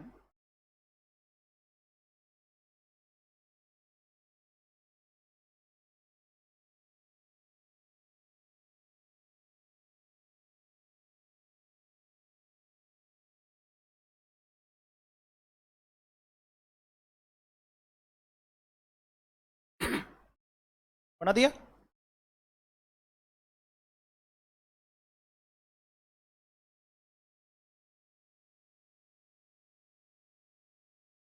एक यूरोपियन हिस्टोरियन है जॉन मार्शल। जॉन मार्शल कहते हैं कि सम्राट अशोक के जो स्तंभ हैं वो ईरानी स्तंभों की नकल है। जॉन मार्शल क्या कह रहे हैं? सम्राट अशोक के जो स्तंभ हैं वो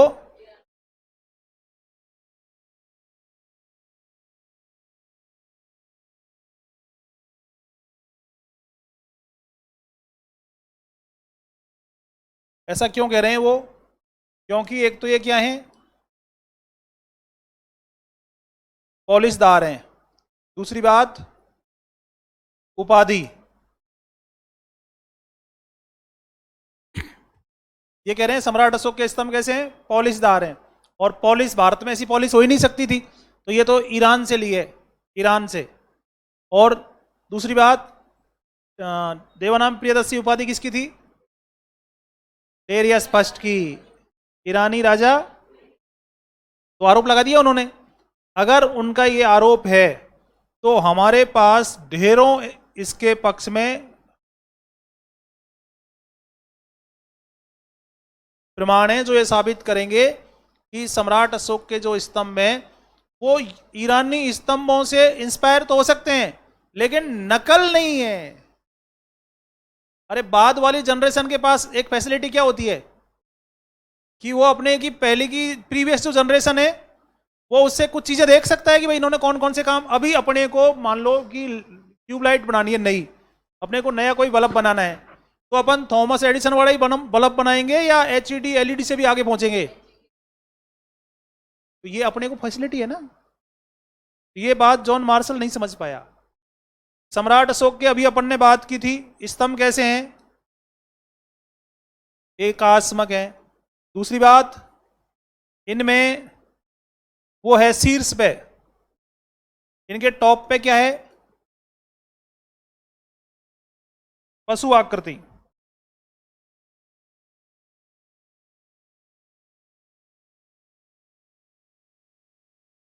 सम्राट अशोक के जो पिल्लर हैं इनके टॉप पे कोई ना कोई एनिमल बैठा हुआ है। सब पे अलग अलग है, ये भी तो सवाल है। सब पे क्या है? अलग अलग है।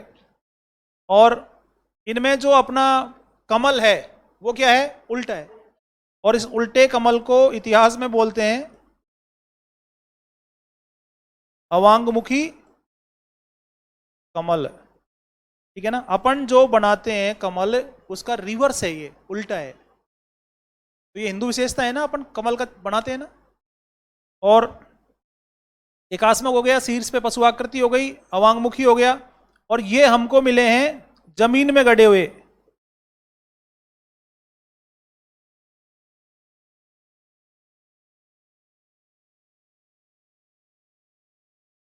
और ये गोलाकार हैं।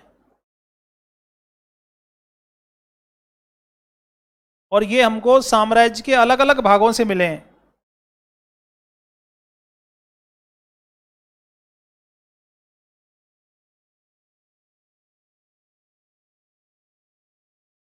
ये हमको पूरे साम्राज्य के अलग अलग भागों से मिले हैं।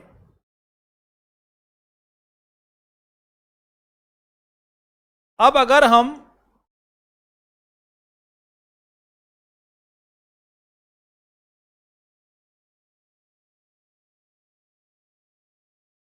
डेरियस प्रथम के अभिलेखों की बात करें तो ये हमको कैसे मिले हैं? महल में मिले हैं और चौकी पर रखे हुए हैं।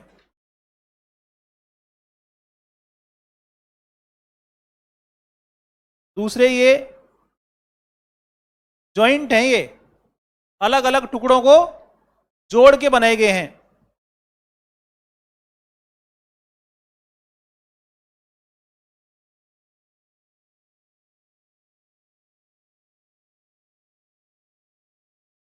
इनके शीर्ष पर क्या है? मानव आकृति है।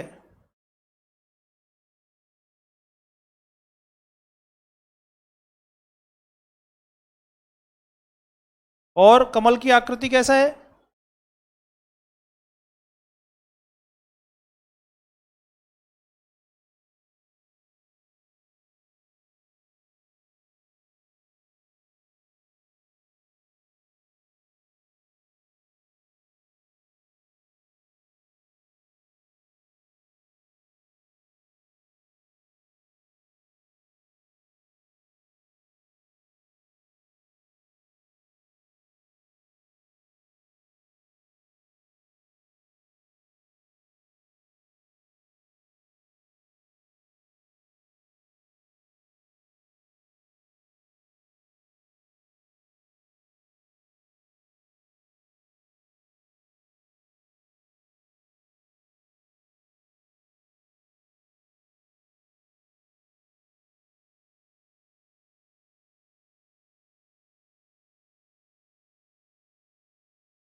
बना दिया?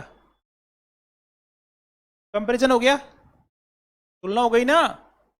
इससे क्या पता चला कि दोनों में मेजर डिफरेंसेज हैं। जॉन मार्शल को तो केवल और केवल भारत पे ब्लेम करना था, इसलिए वो क्या कहता है कि ये तो ईरानी पिल्लर की नकल है, जबकि ऐसा नहीं है।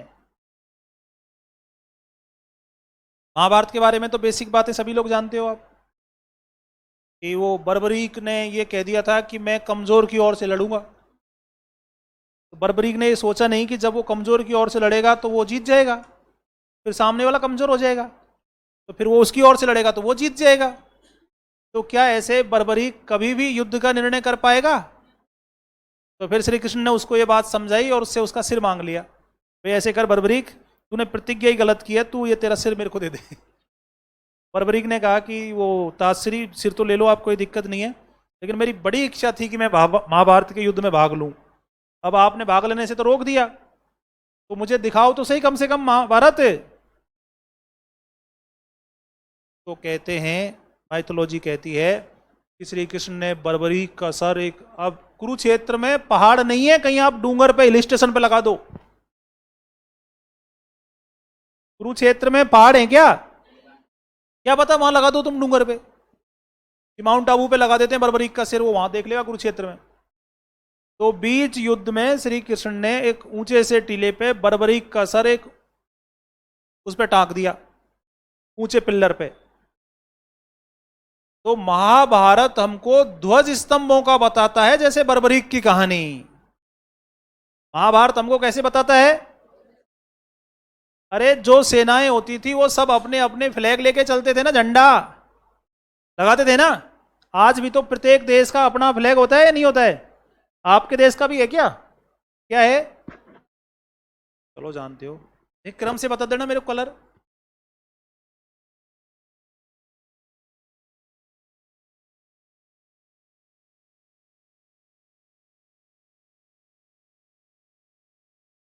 केसरिया, व्हाइट और ग्रीन, क्रम से है क्या ये?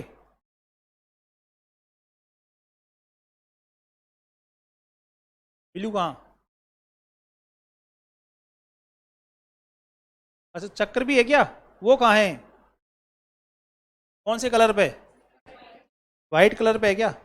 तो ऐसे जो राजा थे वो भी तो अपना झंडा रखते थे। तो महाभारत में हमको ध्वज स्तंभों का उल्लेख मिलता है, यानी कि उन्होंने अपने अपने झंडे गाड़ रखे थे। तो वो झंडे कहीं पे गाड़ रखे थे? वो एक पिल्लर ही थे। देखो,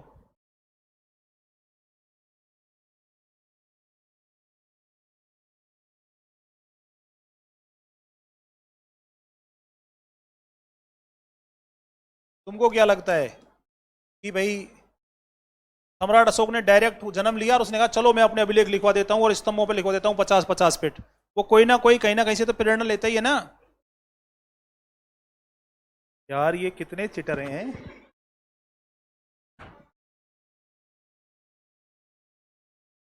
किसने देखा था ये?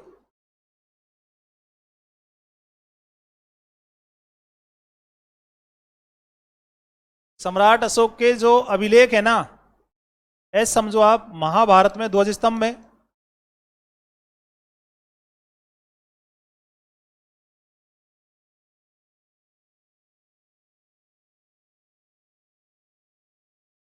तो सम्राट अशोक के भी कुछ स्तंभ जो हैं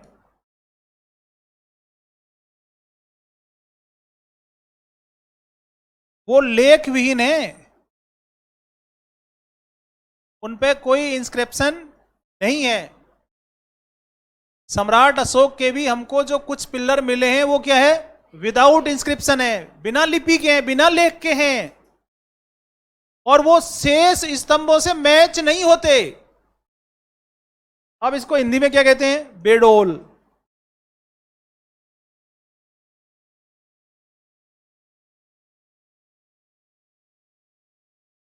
अरे हिंदी तो बड़ी टिपिकल सब काम में लेती है ना शब्द। वो दूसरों से मैच नहीं करते हैं, यानी कैसे हैं? बेडोल हैं, और उनमें ज्यादा वेट है। वो कैसे हैं? सम्राट अशोक के बाकी जो पिलर्स हैं उन पे इंस्क्रिप्शन है, केवल कुछ ही ऐसे पिलर्स हैं जिन पे इंस्क्रिप्शन, जिन पे लिपि नहीं है, लेख नहीं है, और वो बाकियों से मैच नहीं करते। वो बेडोल हैं, मैच नहीं करते, और बाकियों की तुलना में उनमें वेट ज्यादा है। इसका मतलब दया कुछ गड़बड़ है। क्या ये पिलर वही हैं जो महाभारत में ध्वज स्तंभ थे? यही तो बात हो रही है, यही बात समझाने के लिए तो इतनी माथाफोड़ी कर रहा हूं। तो जो सम्राट अशोक के दूसरे वाले पिलर हैं जो मैच नहीं कर रहे हैं, इसका मतलब ये पिलर क्या है? महाभारत के ध्वज स्तंभ में। तो सम्राट अशोक के जो पिलर हैं इनके बारे में, इनकी जो संख्या की बात करें तो फाइयान कहता है कि ये 6 थे। सम्राट अशोक के पिलर की संख्या फाइयान कितनी बताता है? और हिनसांग बताता है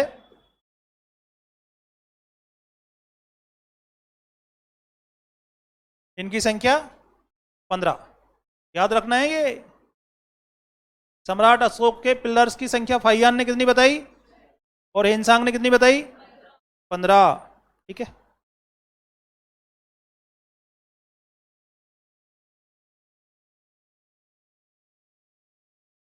तो अब अपन इन जो ये जो पिलर्स हैं इनमें जो मेजर पिलर्स हैं उनकी बात करते हैं।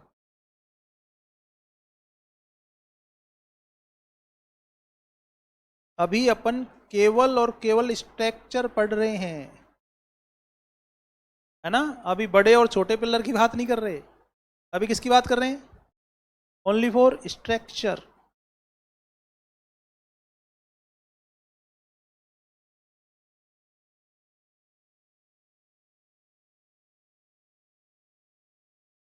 पहले बात तो अपन ने ये की कि सम्राट अशोक ने जो कुछ भी बनवाया उसमें उसके पिलर सबसे सबसे बेस्ट आर्ट है। सम्राट अशोक की सबसे बेहतरीन कलाकृतियां क्या हैं? उसके पिलर्स।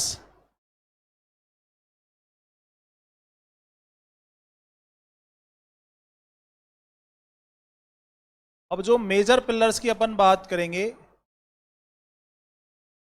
इसमें सबसे पहले है सारनाथ। कहाँ पे? यूपी में, काशी के पास।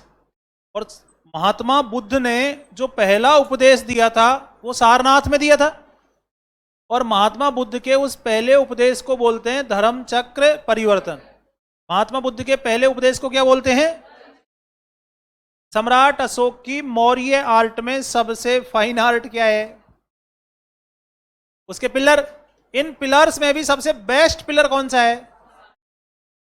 तो सम्राट अशोक ने इसे महात्मा बुद्ध के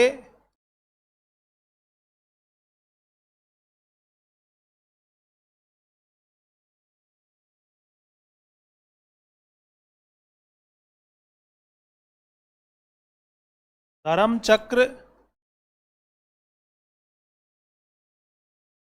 परिवर्तन की याद में बनवाया। और ये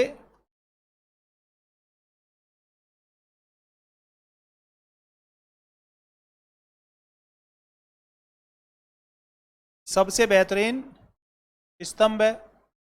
मौर्य पिलर्स में सबसे बेस्ट कौन सा है? सारनाथ ही है। अपन ने बात की थी कि सम्राट अशोक के प्रत्येक पिलर पर टॉप पे क्या है? एनिमल स्ट्रक्चर है। शीर्ष पे क्या है? पशु आकृति है। तो इसके शीर्ष पर 4 सिंह एक दूसरे की ओर पीठ करके बैठे हुए हैं।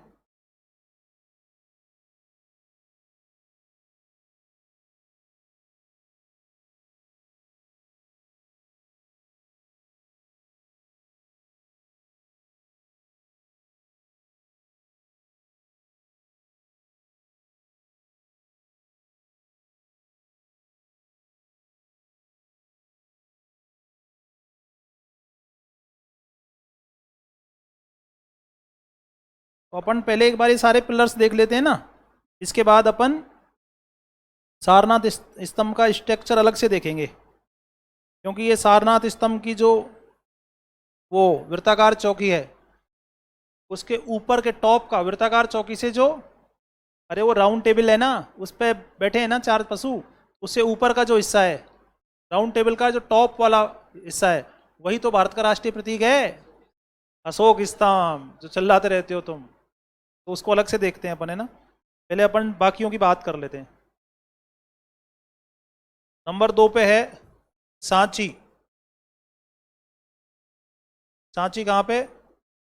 मध्य प्रदेश में। इसके टॉप पर 4 सिंह ही बैठे हैं केवल। वो तो एक दूसरे की ओर पीठ करके बैठे हैं, यहां पे केवल रुम्मिनदेई।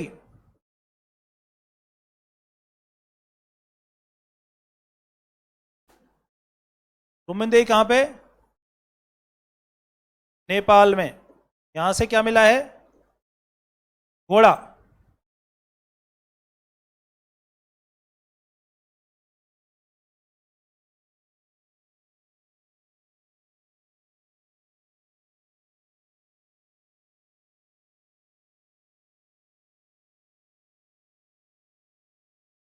रामपुरवा, बिहार। तो यहां से 2 स्तंभ मिले हैं, जिन पर एक पर सिंह और दूसरे पर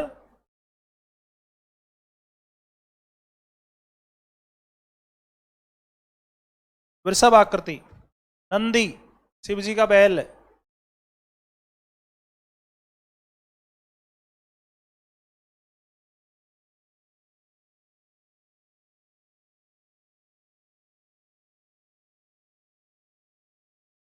लोरिया राज भी कहां से? बिहार से मिला है। और इसके शीर्ष पर मोर की आकृति।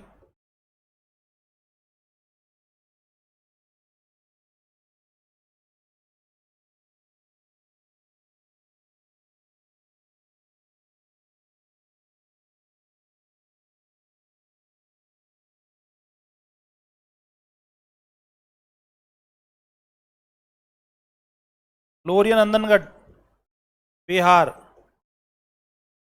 इसके भी शीर्ष पर सिंह आकृति। लेकिन इसके वृत्ताकार चौकी पर मोती चुगते हुए हंस दिखाए गए हैं। तोरिया नंदनगढ़ की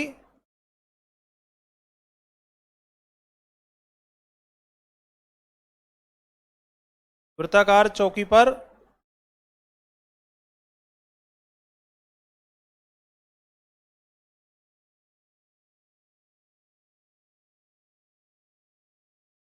मोती चुगते हुए हंस दिखाए गए हैं।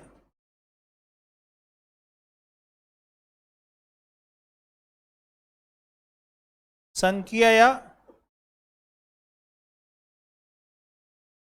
संकिस्सा, यूपी। यहां से हाथी की आकृति मिली है।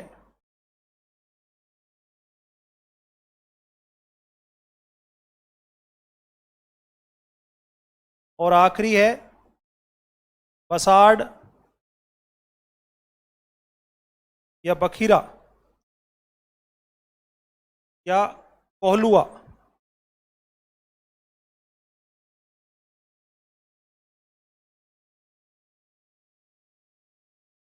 और ये वैशाली बिहार में है। प्राचीन वैशाली जो जनपद में हमको प्राप्त होती है, महाजनपदों में वज्जी संघ की राजधानी, उसके वर्तमान अवशेष बसाड़ गांव से ही प्राप्त हुए हैं। और इसके शीर्ष पर सिंह आकृति।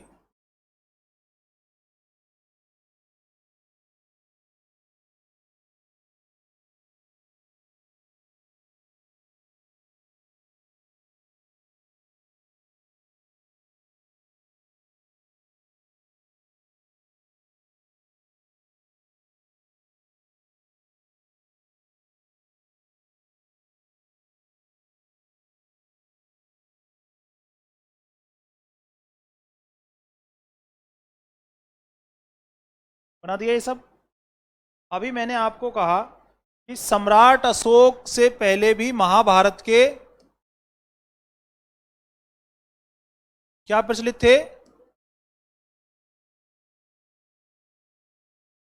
ध्वज स्तंभ प्रचलित थे। इसलिए सम्राट अशोक के कुछ स्तंभ क्या हैं? लेख विहीन हैं। ये बेडोल हैं, यानी बाकियों से मैच, और अधिक वजनी है, ज्यादा वेट है इनमें। और इसका एग्जाम्पल है ये दोनों।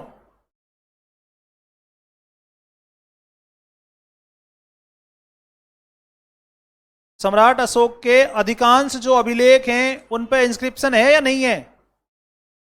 है।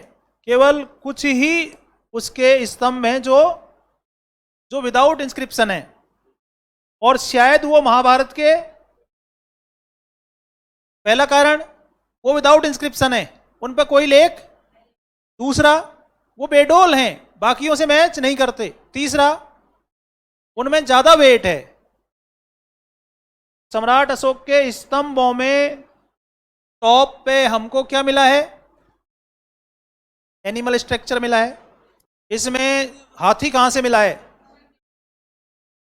संकिया से। पहले तो ये ध्यान रखो, जगह बहुत इंपॉर्टेंट रहती है इतिहास में। संकिया कहां पे है? यूपी में है। ठीक है, तो हाथी कहां से मिला है? और घोड़ा कहां से मिला है? और मोर कहां से मिला है? और बैल कहां से मिला है? रामपुरवा से। बैल कहां से मिला है? और चार सिंह कहां से मिले हैं? सांची से नहीं, सांची से। सारनाथ से तो वो चार सिंह मिले हैं जो एक दूसरे के अपोजिट डायरेक्शन में बैठे हुए हैं, पीठ करके बैठे हुए हैं। ठीक है ना? तो ये आपके मेन पिलर, मेजर पिलर्स हो गए। ठीक है, इनमें से ऑब्जेक्टिव सवाल फिक्स बनते हैं आपके। अब अपने को बात करनी है सारनाथ पिलर की, क्योंकि वो भारत का क्या है? राष्ट्रीय प्रतीक है भाई। उसकी बात करें। ये बना लिया आपने?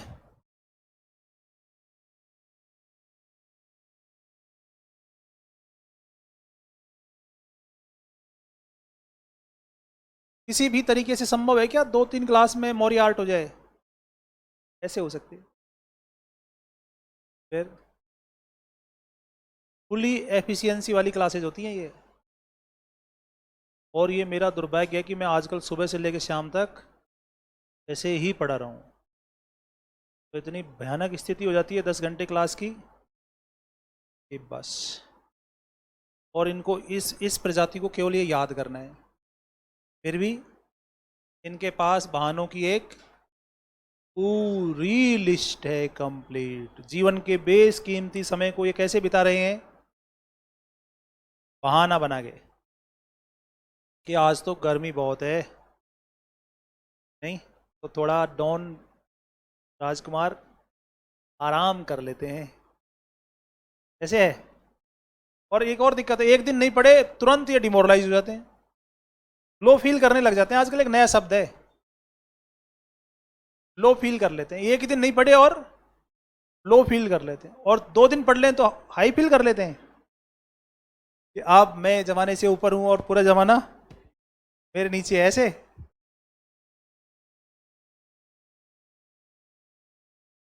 कि सम्राट अशोक के स्तंभ जैसे जैसे नीचे से ऊपर जा रहे हैं, कैसे होते जा रहे हैं? नैरो नैरो होते जा रहे हैं ना, सकड़े होते जा रहे हैं।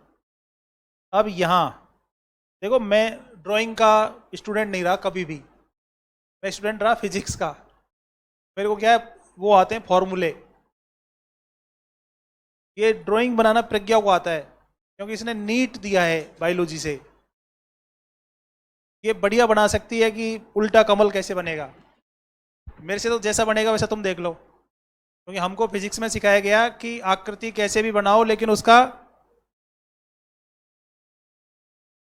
आकृति का फॉर्मूला क्या है?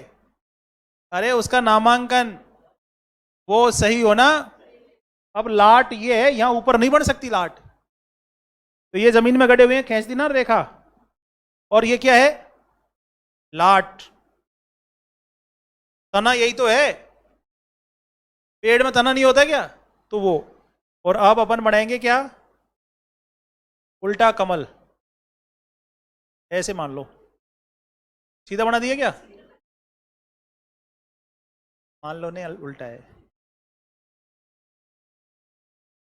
दोबारा ये बना देगा अपने, क्या नाम है इसका, रामचंद्र जी महाराज दोबारा बना देंगे, ठीक है ना। कल वो अब टाइपिस्ट आ जाएगा तो फिर मैं इसे ओरिजिनल बता दूंगा।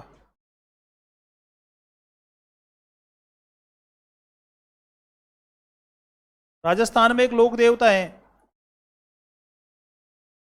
रामदेव जी, पीरों के पीर रामदेव जी। तो रामदेव जी के जो फॉलोअर्स थे ना, उनमें लोअर क्लास के लोग बहुत ज्यादा थे।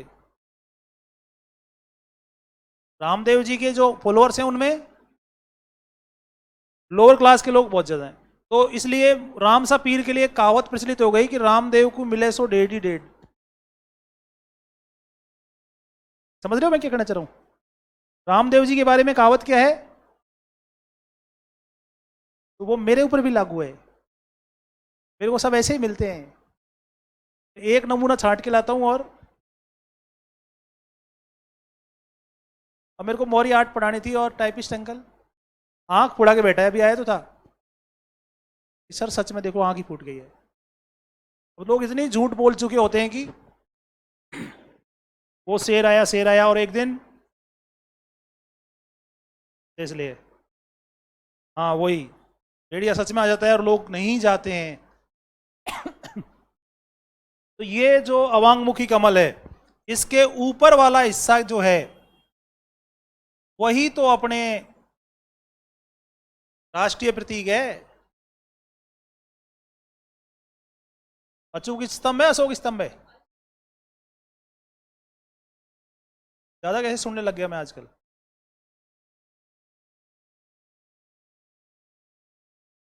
बचपन में जब बच्चे छोटे होते हैं ना इतने इतने से, तब घर वाले उनको क्या चिड़ियाओं का पानी पिलाते हैं कि यार ये साहब बोले। समझ गए क्या?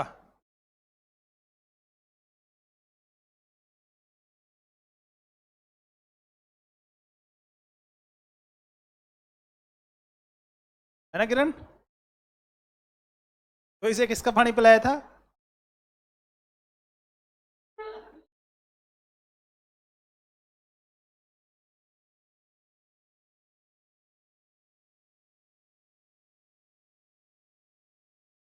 अब देखो चौथा जो है वो बोर्ड पे कैसे बनेगा? नहीं,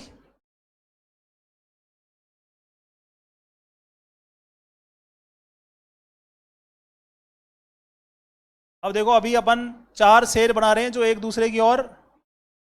हाँ, अब टाइगर मैं यहाँ बना दूंगा तो फिर क्लास से तुम भाग नहीं जाओगे, इसलिए टाइगर ऐसे बनेगा।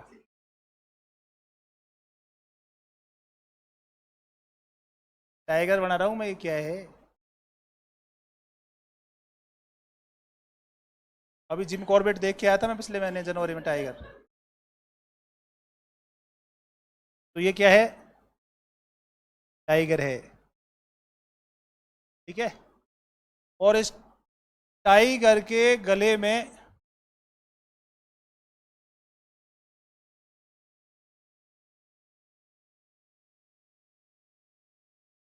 एक चक्र है।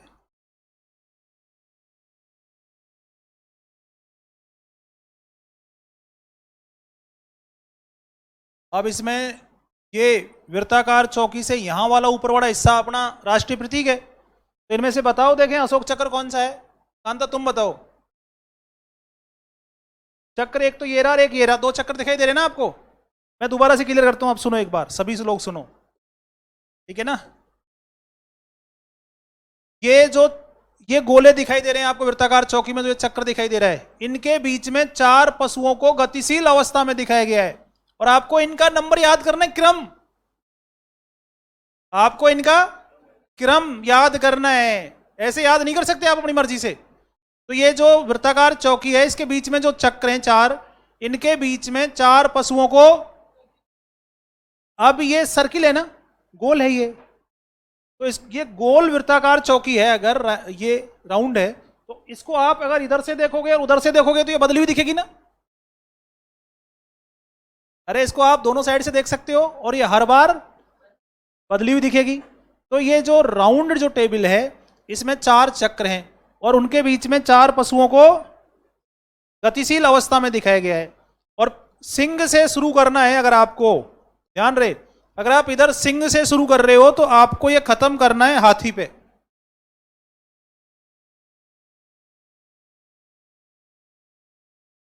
और अगर आप हाथी से शुरू कर रहे हो तो खत्म करना है कहां पे? सेकंड और थर्ड का कोई महत्व नहीं है, अलग अलग इतिहासकार अलग अलग बताते हैं। तो ये थर्ड पे बताते हैं घोड़ा, और कुछ इतिहासकार सेकंड पे बता देते हैं घोड़ा।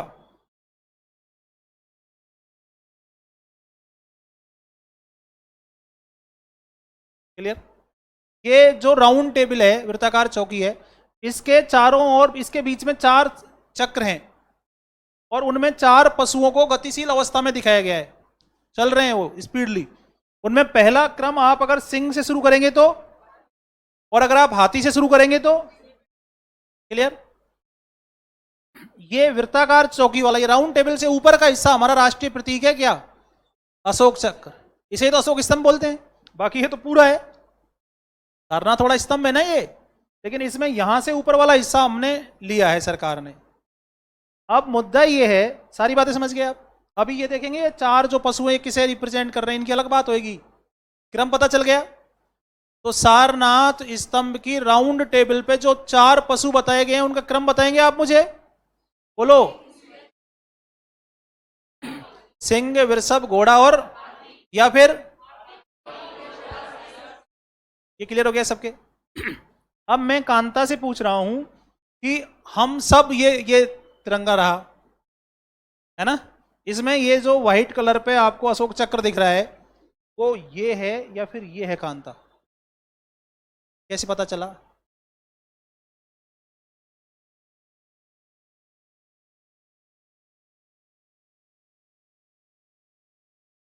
मनीषा तुम बताओ। ऊपर वाला पता है, और वो कहाँ है अदिति? बताओ कैसे पता चला?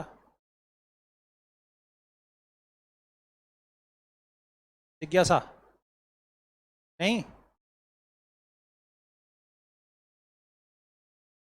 बताओ मुस्कान तुम बताओ। ऊपर वाला है, उसी बताओ। पहले तो ये बताओ, ये समझ में आ रहा है जो चल रहा है? अपन एक दिन आएंगे 3 दिन नहीं आएंगे तो कैसे समझ में आएगा बताओ। अब अपन कब तक लगातार आएंगे?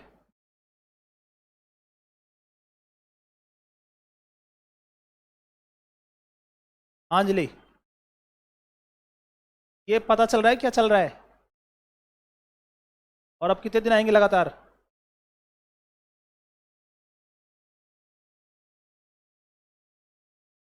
उसी भी ऐसे ही करिए कि रोज आएंगे? नहीं करी? अभी गर्मी पड़ रही है, इतनी खुशी है ना।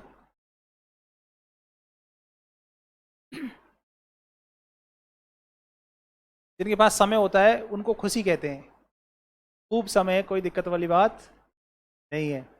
और बाकियों के पास समय नहीं होता उनको कांता कहते हैं। अभी शादी करके भी आगे नहीं पढ़ने? क्यों? क्यों खुशी? समय बिताओ एक बार खूब दम लगा के, फिर समय बदला ले लेगा तुमसे। ये बात मैं समझाता हूँ ना। ये आरती पढ़ने आई है, बच्चा भी यहीं पढ़ रहा है, नीट की तैयारी कर रहा है। ऐसा टाइम लाना है कि तुमको भी नहीं, अपन ट्रैक पे उस पे ही है, उसी ट्रैक पे है अपन। और ये याद रखा करो जब मैं सारी बातें बोलता हूँ तो, है ना किरण? मीना को ऐसे लगता है कि अपन तो आराम से बैठे हैं, मस्त, कोई दिक्कत वाली बात नहीं। तो एक बार किरण से पूछ लिया करो।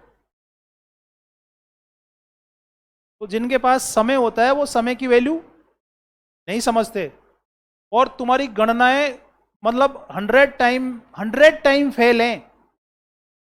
एक बार भी, 1 लाख में एक बार उस कैलकुलेशन के सही होने की प्राथमिक प्रोबेबिलिटी नहीं है। मैं कितनी रेयर बता रहा हूं कि तुम्हारी कैलकुलेशन 1 लाख में एक बार भी ठीक हो सकती है कि नेवर।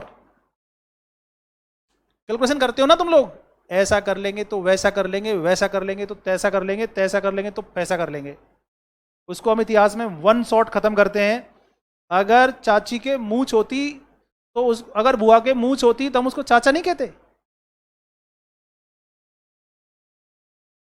तो मन से कोई फार्मूले, इसके लिए तो हमारे पास ढेरों इतिहास है। हल्दी घाटी के युद्ध में अगर महाराणा प्रताप का भाला मान सिंह के लग जाता तो भारतवर्ष का इतिहास बदल जाता। खानवा के मैदान में अगर राणा संगा के तीर नहीं लगता तो इतिहास बदल जाता। पानीपत के दूसरे युद्ध में हेमू और अकबर के बीच ये 10 फीट की दूरी थी, ये पीछे वाली दीवार है ना, ये 10-15 फीट की दूरी थी बस। लेकिन किसी अनजान सैनिक ने तीर चलाया और वो हेमू की आंख में लगा और हेमू अपने ओहदे से गिर गया और जीती हुई जंग नहीं, वो अकबर का गला काट लेता। लेकिन ये नहीं होना था, इसलिए ये नहीं हुआ।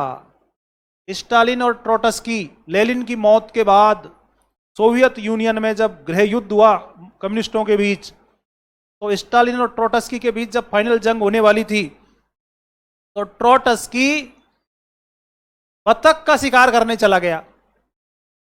डेस्टिनी देखो आप, ट्रोटस्की बत्तख का शिकार करने चला गया और बत्तख ने उसका शिकार कर लिया, घायल कर दिया उसको। बदल गया रूस का इतिहास। लेनिन का उत्तराधिकारी कौन होता? ट्रोटस्की होता, स्टालिन नहीं होता। ट्रोटस्की के स्टालिन के साथ फाइनल जंग के समय ट्रोटस्की बिस्तर पे पड़ा हुआ था, तो उसकी सेना को तो हार नहीं था, हार गया। इसलिए ये ऐसे अपने मन से सवाल मत बनाए करो, क्योंकि तुमने जितने भी सवाल बनाए उनके कोई जवाब नहीं होते हैं। या तो तुम समय को स्वीकार कर लो, नहीं समय तुमसे सब स्वीकार करवा देगा। और ममता, बहुत बुरी कंडीशन होती है जब समय हमें स्वीकार करवाता है। नहीं, पर ये बच्चे नहीं समझते हैं, इनको कुछ ही कह लो, इनके पूजा कोई फर्क नहीं पड़ता है। तुरंत अब लोग शादी करके घूमने जाते हैं, एंजॉय करते हैं, अपन पढ़ने आ गए। कौन समझाए लेकिन इनको? इनको कहे तो फिर ऐसा लगता है कि अच्छा, अपने मन के हिसाब से कैलकुलेशन करते रहते हैं कि अपने को तो अटेम्प्ट 2028 में देना है, 3 साल है, समय ऐसे यो निकल जाएगा रेत की तरह।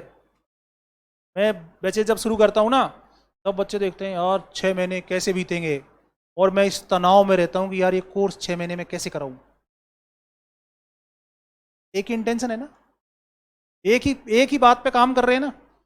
आप लोग सिर्फ ये सोचते हो कि ये कोर्स 6 महीने में कैसे होएगा, है ना? तो नहीं, 6 महीने कैसे बीतेंगे, इतना और समय कैसे बीतेगा। और मैं रोज कड़ेस में रहता हूं कि यार ये कैसे होएगा, क्योंकि ये मामला 6 महीने में सिमटेगा ही। और ये कब समझेंगे? पहले सविता अगर पहले सीख जाए तो नहीं। तो इन ये छोटे छोटे बच्चों को तुम जो, मतलब वो क्या बोले उसको, ओल्ड गार्ड, बुजुर्ग लोग, इनको बता दिया करो इन छोटे छोटे बच्चों को कि मान जाओ यूं के, ठीक है ना? नहीं तो जब तुम ये छोटे बच्चे देखते हो तो तुम अपना अक्स नहीं देखते हो क्या? यही गलतियां कर रहे हैं, यही तुमने की। पर मेरे से किसी ने नहीं कहा ये कर ले, तो मेरे से कोई ऐसे कह देता ना तो मैं वो कर देता। पर दुर्भाग्य हमको कोई बताने वाला, हम तो खुद गिरे, खुद पड़े, खुद खड्डे में गए, फिर वो ड्रेस गंदी कर करा के जैसे तैसे घर गए, फिर खुद हाथों से धोया और फिर अगले दिन उसे पहन के आए। और जब हम इनको बता रहे हैं तो रहे हैं आराम से कमरे पे कि आज एग करी बना लेते हैं, 4-5 लोगों को और बुला लेते हैं। नहीं, पता नहीं दोबारा एग करी खाने का मौका मिले या ना मिले, और जयपुर दोबारा आने का मौका मिले ना मिले, क्या है? क्रम तो याद हो गया, सही बताया तुम लोगों ने कि ये 24 तीलियां हैं, इसमें 24 तीलियां हैं, तो अशोक चक्र में कितनी तीलियां हैं? और वो 32 तीलियां हैं। ये है धर्म चक्र, ये क्या है? और इसमें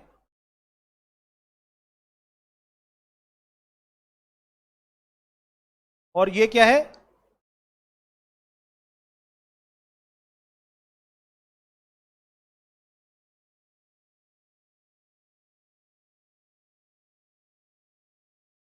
अशोक चक्र। और इसमें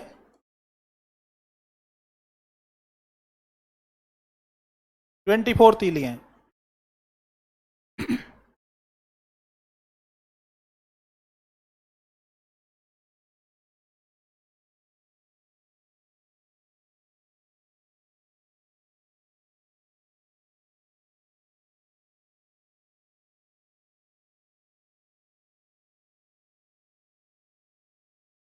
मतलब ये जो अदर स्टेट से जितने भी बच्चे यूपीएससी की प्रिपरेशन करने दिल्ली जाते हैं, ये पहले 1-1.5 साल 2 साल ये पता नहीं लगा पाते कि पढ़ना कहाँ था और क्या पढ़ना था। ये 100% सच बात है। जिनके घर में ऑलरेडी कोई सेलेक्ट है या जिनके पेरेंट्स बहुत अवेयर हैं, उनको ये बात पहले से पता होती है, इसलिए वो अपने बच्चों को पहले से प्रिपरेशन कराना शुरू, उनको एग्जैक्ट पता होता है ना कहाँ पढ़वाना था। बाकी हमारे तुम्हारे जैसे लोग गांव के 2 साल तो वहां बलि दे के यज्ञ में और फिर पता लगाते हैं। और 1 साल दिल्ली में रहने का खर्चा मालूम है तुमको? 8 से 10 लाख। आईएएस तो बाद में बनोगे, पहले तो दिल्ली में रहने का जुगाड़ देखो।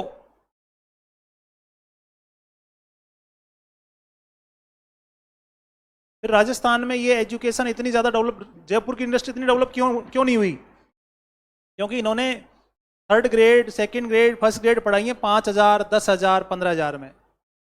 ये बच्चों को सेलेक्ट कराने का क्लेम ही नहीं कर सकते, क्योंकि ये इनका मोटिव ही, इन्होंने भीड़ तंत्र भरे हैं, बस 300 बच्चे, 500 बच्चे, और बस ये आगे इनका जैसे तैसे निपटाओ, बस पता ही नहीं है कौन क्या पढ़ा रहा है, ना बच्चों को पता है ना सामने वाले को पता है। हमने ध्यान ही नहीं दे रहे कि यार अपन जिन बच्चों को पढ़ा रहे हैं उनका लर्न हो रहा है या नहीं हो रहा है। अब ध्यान रहेगा ना तुमको हमेशा। कभी भी तुमको कहीं भी कोई बनवाएगा कि ले वो सारनाथ स्तंभ बनाना, अशोक चक्र, वो हमारा राष्ट्रीय प्रतीक, तुरंत बना दो। नामांकन सही होना चाहिए। वृत्ताकार चौकी से ऊपर वाला हिस्सा क्या है? राष्ट्रीय प्रतीक। राष्ट्रीय प्रतीक, हमारा राष्ट्रीय प्रतीक क्या है? सारनाथ का अशोक स्तंभ। हमारा राष्ट्रीय प्रतीक क्या है? कैसा भी बनाओ टेढ़ा मेढ़ा, लेकिन जो जगह जहां है उसे वही बताओ। अब ये 4 शेर, 4 सिंह जो एक दूसरे की ओर पीठ करके बैठे हुए हैं, ये सम्राट अशोक की ताकत को दिखाते हैं, उसकी पावर को दिखाते हैं कि मेरा जो किंगडम है वो चारों दिशाओं में है। चक्रवर्ती राजा था ना वो, चारों दिशाओं में जिसका साम्राज्य था। मैं बहुत ताकतवर हूं, लेकिन मेरे गले में धम्म पड़ा हुआ है, इसलिए मैं शांति की बात कर रहा हूं। और ये शांति की बात कौन कर सकता है? जो ताकतवर हो। क्षमा बोझते उसे जिसके पास हो गरल। क्षमा उसको शोभा देती है जिसके पास ताकत, पावर होती है। कायर व्यक्ति किसी को क्षमा कर सकता है क्या? इसलिए विवेकानंद ने कहा ताकतवर बनो, शक्ति की पूजा करो, दुर्बलता पाप है। सम्राट अशोक कह रहा है चारों दिशाओं में मेरा राज्य है, फिर भी मैं बात कर रहा हूं अहिंसा की। तो कारण क्या है? मेरे गले में क्या है? धम्म है। क्लियर हो गया? अब ये जो चार पशु हैं इनकी बात करते हैं। बना लिया आपने ये? अब जो चार पशु हैं, ये चारों पशु सनातन परंपरा में चार दिशाओं को दिखाते हैं।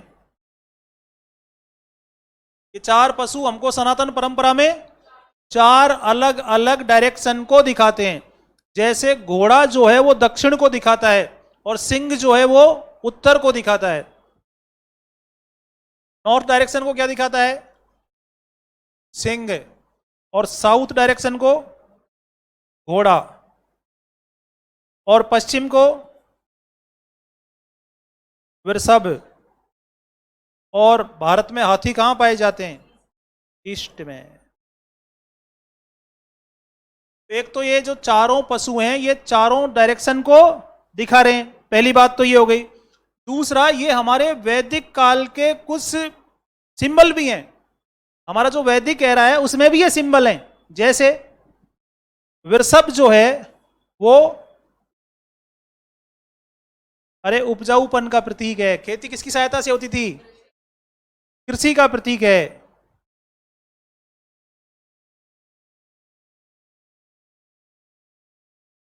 और घोड़ा किसका प्रतीक है? अश्वमेध यज्ञ में क्या छोड़ा जाता था?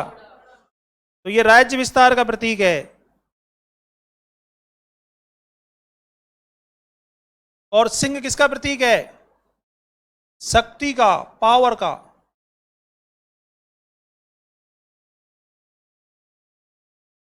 और हाथी किसका प्रतीक है? प्रॉस्पेरिटी का, है ना, समृद्धि।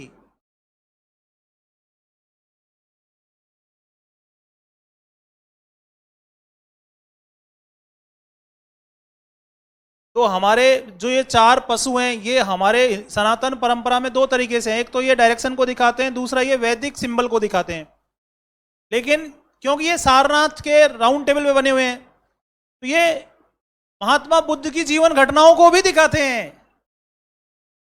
ठीक है ना?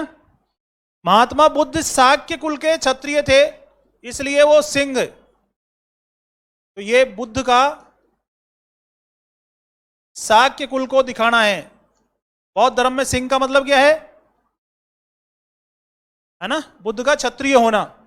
और हाथी का प्रतीक है बुद्ध के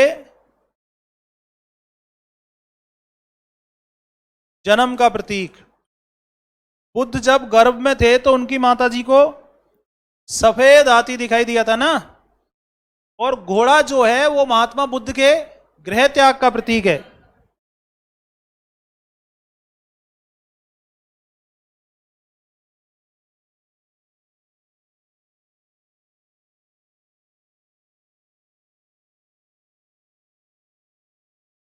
और वृषभ जो है वो बुद्ध की राशि है। अखबार में इस भारत के लोग जब अखबार पढ़ते हैं तो सबसे पहले क्या देखते हैं?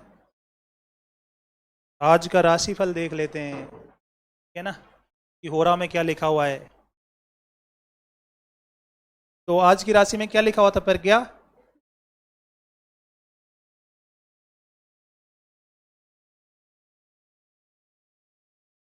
मोबाइल में देख लेते हैं? नहीं देखते? फिर ठीक है, तो बना दिया। चलें फिर कल पढ़ते हैं। पढ़ो साथ साथ, नहीं पीछे रह जाओगे।